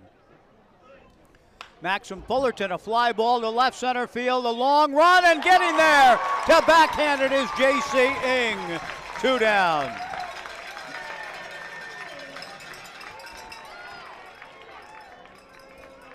The corner outfielders making excellent plays to open the top of the 11th inning of this 4-4 tie. Zach Blazak, a thorn in the night side all night long, the batter. He had the 2-run double that tied the game back in the 6th. The last time we saw any scoring in the game, a 3-run 6th for Yakima Valley to pull the game even at 4. And here we sit in the 11th, a 4-4 tie. Not that the Knights have been bereft of chances. The first pitch missing for ball 1. Ansonero's chest protector, a strap or something on it, has busted. And so in kind of keeping with the overall feel of the evening, we have a new chest protector that Ansonero's will strap on and get right back to it with a count of 1 ball and no strikes in the top of the 11th inning of a 4-4 tie. 2 excellent plays by the Knights corner outfielders to open the 11th. In the bottom half, Blake Avila, Sam Stem, and Ansonero's the scheduled hitters. Ethan Collins has retired all 5 batters that he's faced. The 1-0 pitch, a fastball for a strike, and the count 1-1.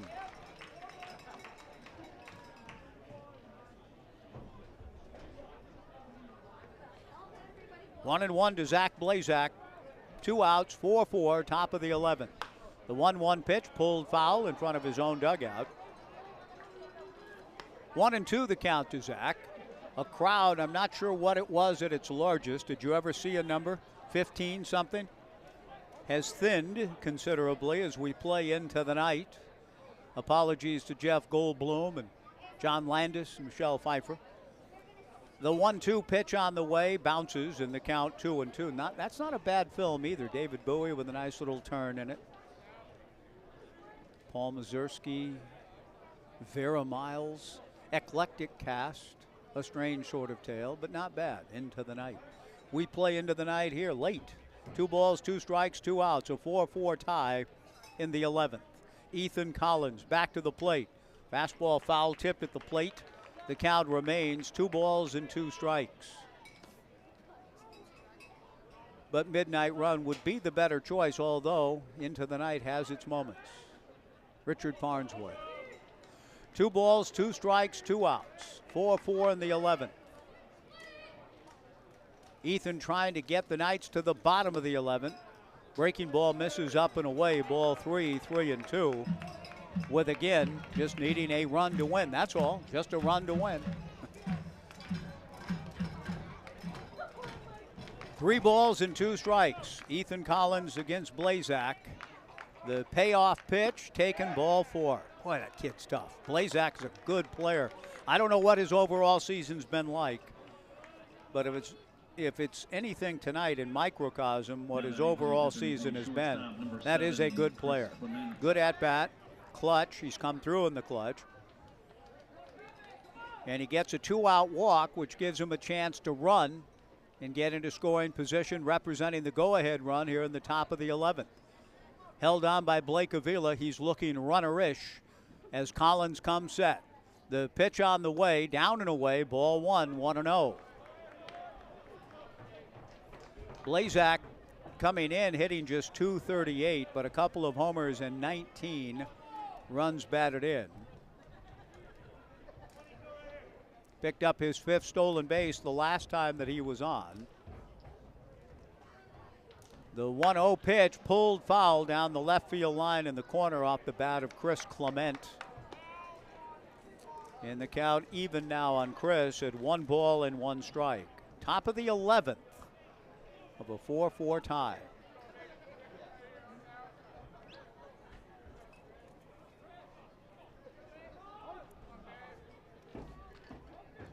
Clement an RBI single back in the third.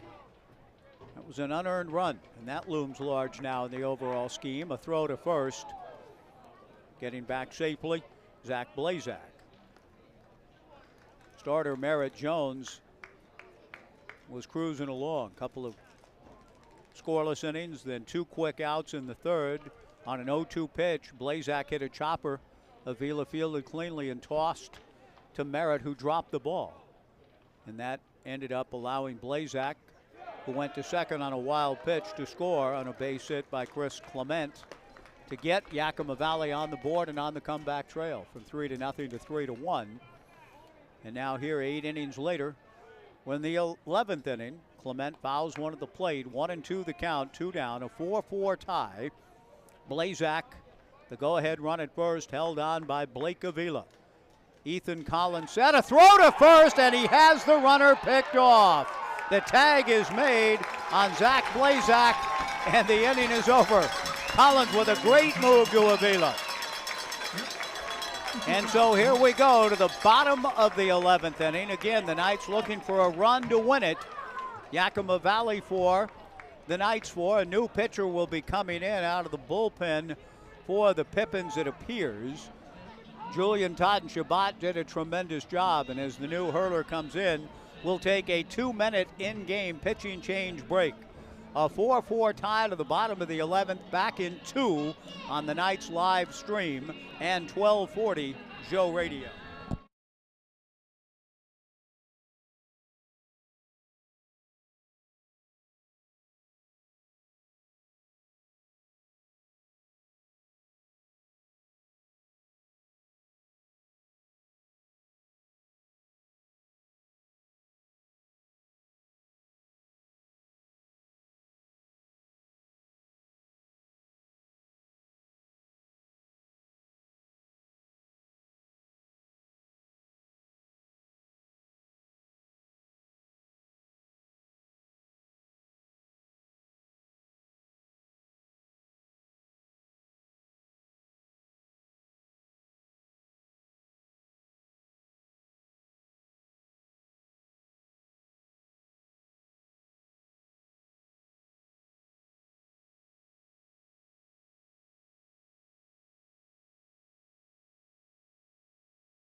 Bottom of the 11th inning, a 4-4 tie. Owen Egan, who had been playing center field,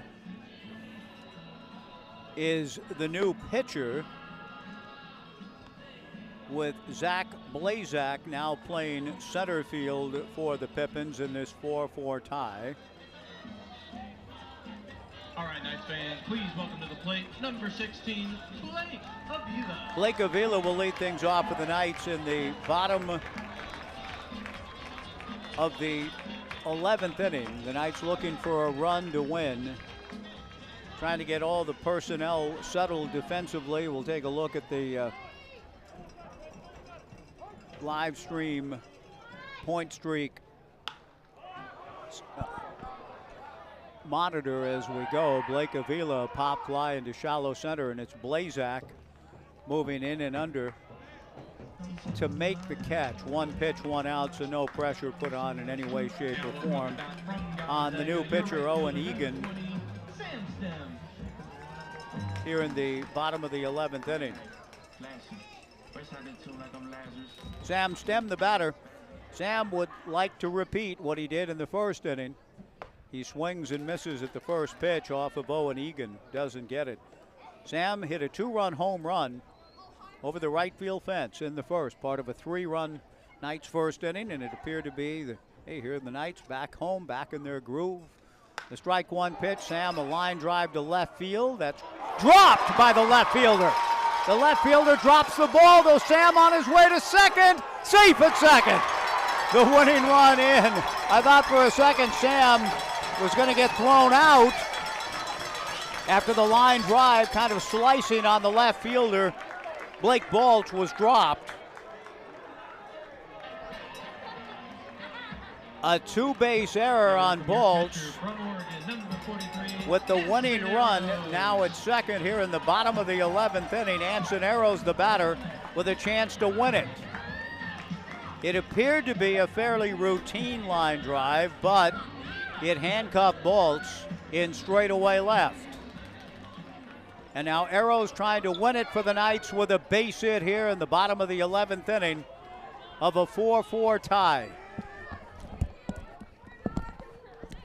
Arrows looks at a breaking ball outside, ball one.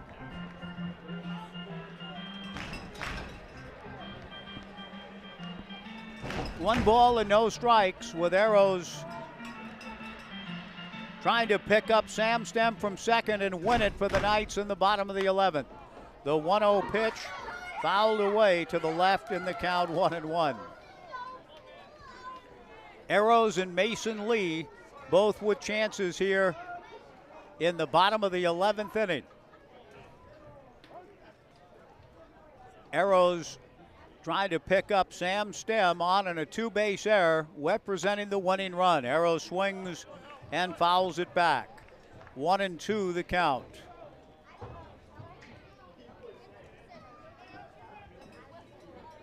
Josh Hankins subbing in for Jace Phelan at second base with Blazak out to center field. So Josh Hankins now at second. The pitch to Arrows misses outside, ball 2. 2-2 to Anson. The switch hitting catcher spinning around like a top throughout the night. Now back in the left side of the box trying to win it. 2 balls, 2 strikes, 1 out. Sam Stem at second, a 4-4 tie in the 11th. Change up in there, strike 3 called, 2 down. Mason Lee with a chance to win it here now. Good pitch delivered by Owen Egan.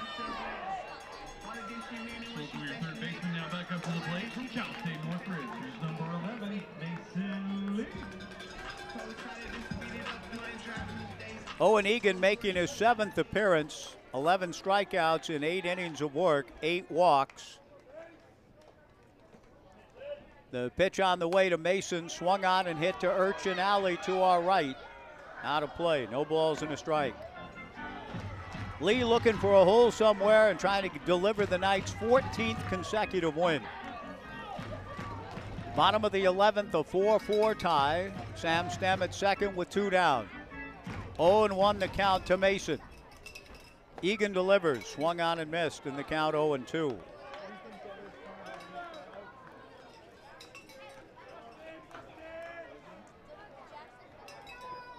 Tate Shamau on deck. 0-2 the count to Lee. Sam Stem at second, 2 down, 4-4. The strike 2 breaking ball away. Ball 1, 1-2.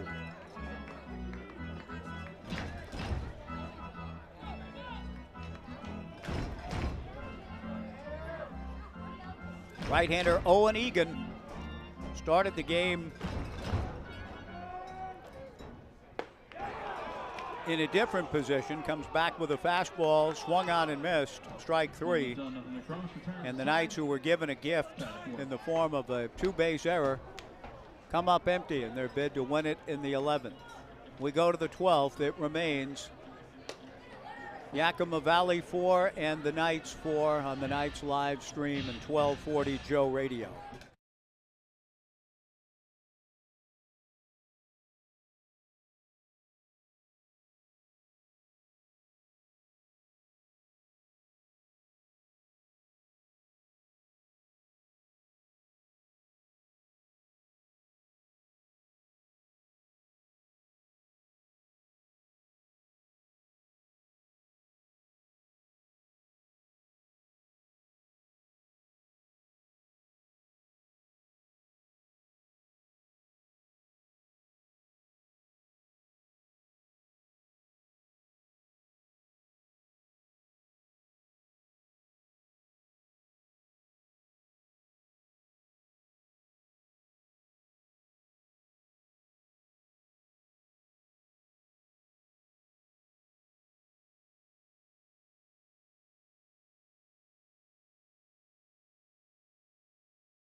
To the top of the 12th we go, a 4-4 tie.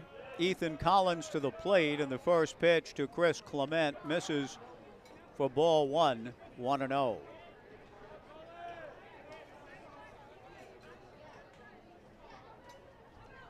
Chris Clement, Josh Hankins, and Blake Baltz, the scheduled hitters. The 1-0 pitch, a strike, and the count 1-1.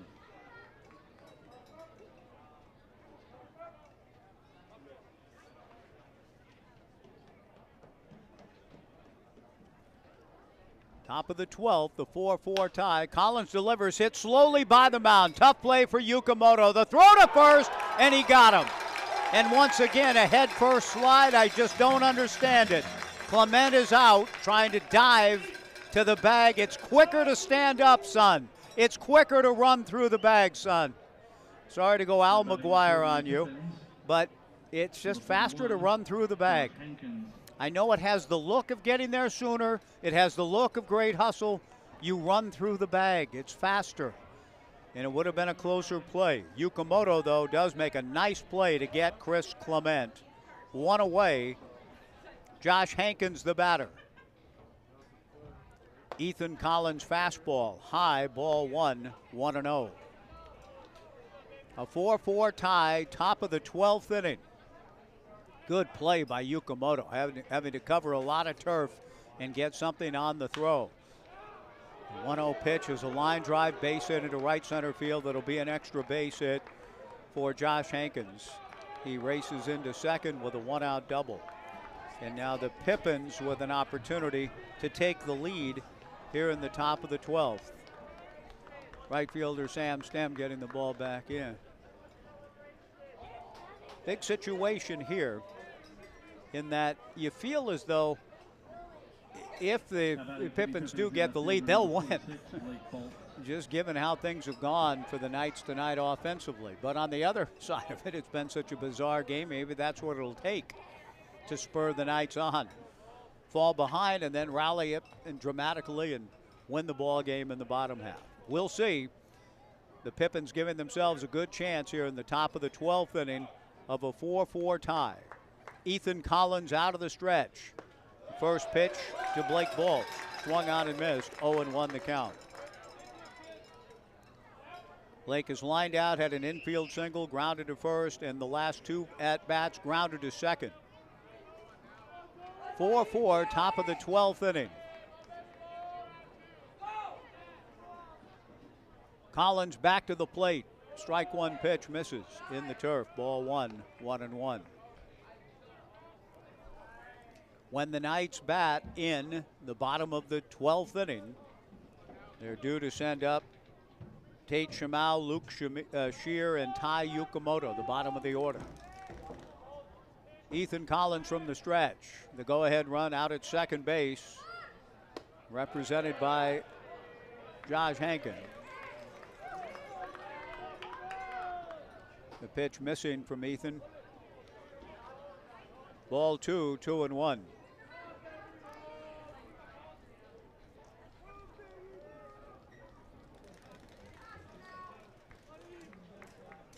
Collins back to the plate. Fastball, high and away. Ball 3, 3-1.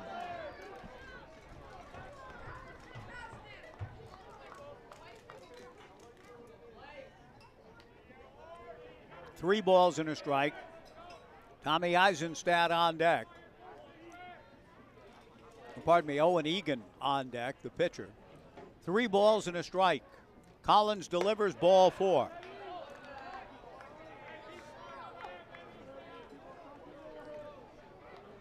Here comes the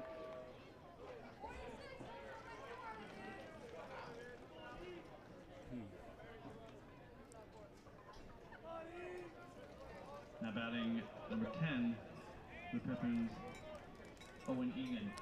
Owen Egan to the plate, representing himself now in the top of this 12th inning, the Pippins pitcher. 2 on, 1 out, 4-4, top of the 12th inning. Collins delivers, swung on and chopped foul at the plate. No balls and 1 strike to count.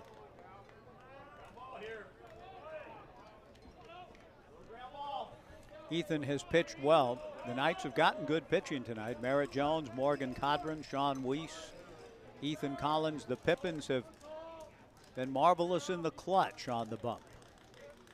The strike 1 pitch, breaking ball up and in the count 1-1.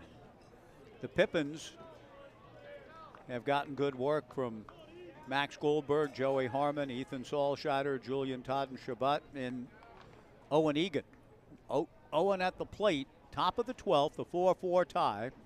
The longest game of the year here at Goss. A fly ball into right center field. It'll drop for a base hit. Josh Hankins rounding third. The relay will not be made. The ball cut off out in shallow right. And the Pippins take the lead 5-4 on the base hit by the pitcher, Owen Egan. Stopping at second base with Josh Hankins coming around to score, Blake Baltz. 5-4 Yakima Valley in the top of the 12th inning. Tommy Eisenstadt the batter. Tommy has flied to left, flied to right, walked and scored, flied to left and struck out. 2 on, 1 out, a run in. Collins delivers high, ball 1, 1-0.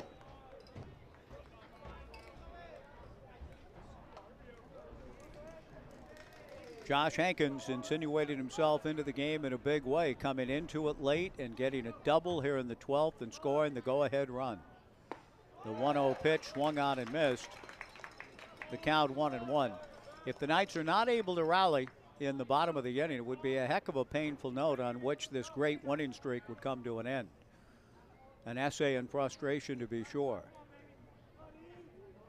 1 ball and 1 strike the count. Ethan to the plate, swung on and missed, and the count 1-2.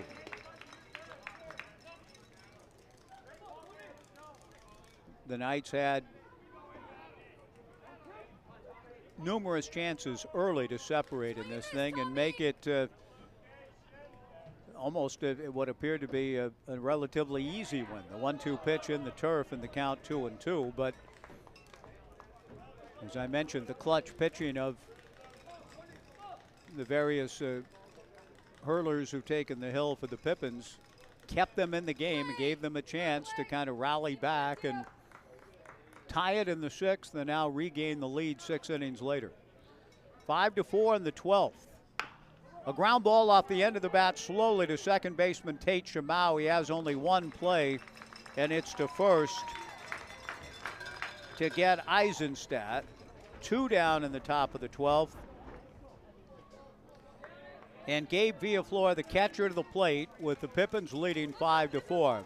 They're a base hit from delivering a knockout blow and essentially settling the issue. So, big moment for Ethan Collins trying to prevent that.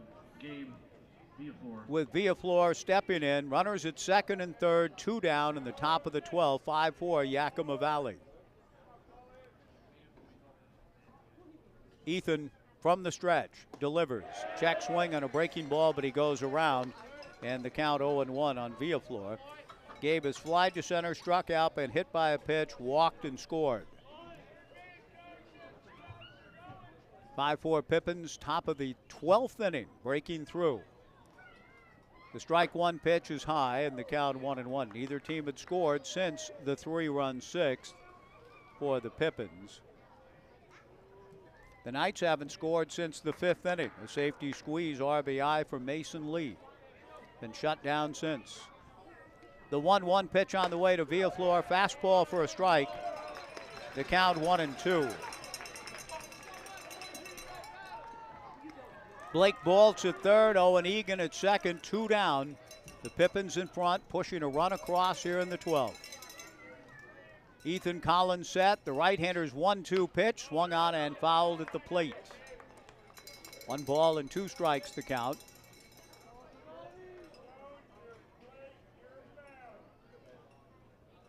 I'm going to ask Andrew to ask inside during this half-inning break to get the official attendance tonight. I missed the number which was given earlier. But whatever it was, it is thinned. It is a good deal less now than was here earlier. And we understand the 1-2 breaking ball swung on and missed. Strike 3, Villaflor strikes out to retire the side. However, the Pippins break through. Not necessarily on through to the other side. They're not there yet. None of us really are yet. But the Pippins do get a run to break through and break the tie. They are 3 outs away from snapping the Knights' winning streak at 13 games. But the Knights hope to have different plans as we go to the bottom of the 12th. Yakima Valley 5, the Knights 4 on the Knights live stream and 1240 Joe Radio.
From Cal Poly, please welcome number 10, Tate Shamau.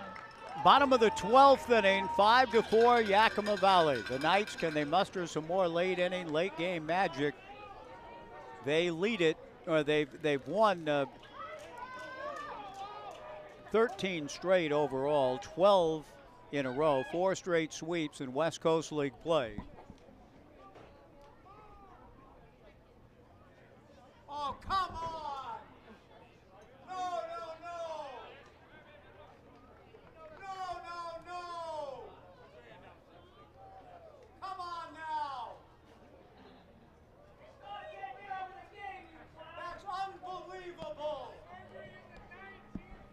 That's unbelievable! A strike has been called on Tate Shamau before stepping into the box. Delay of game. No balls and a strike to Tate Shamau. The strike 1 pitch is down and away in the count 1-1.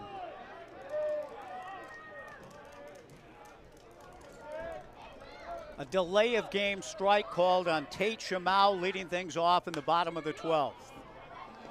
The 1-1 pitch hit foul into Urchin Alley to the right, and the count 1-2. Tate Shamau, Tyler Quinn to hit for Luke Shear, and Ty Yukamoto on deck. The 1-2 breaking ball grounded to short. Chris Clement up with it, throws to first for the out, one away. Tate Shamau grounding out. He was in a hole when he stepped in with a strike called on him for delay of game. Tyler Quinn, the batter, 5-4 Pippins in the bottom of the 12th inning. Tyler introducing himself to the home plate umpire as a pinch hitter for Shear. Luke in his night's debut went 0 for 5. Please welcome in from the University of Utah. Number 5, here's Tyler Quinn.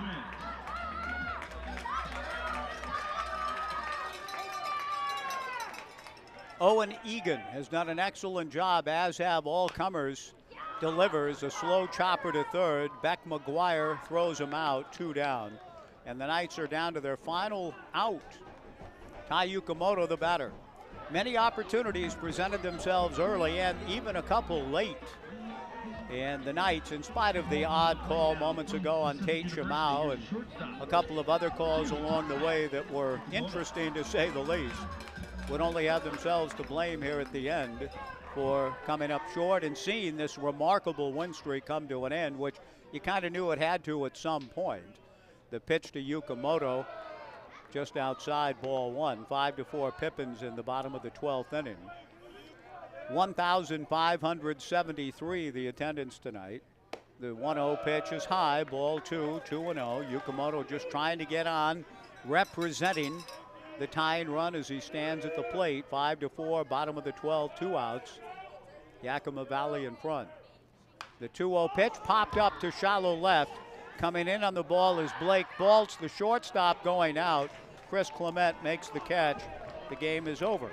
Yakima Valley wins it And that will take care of it. to snap the Knights' winning streak Pippins 5 and the Knights 4.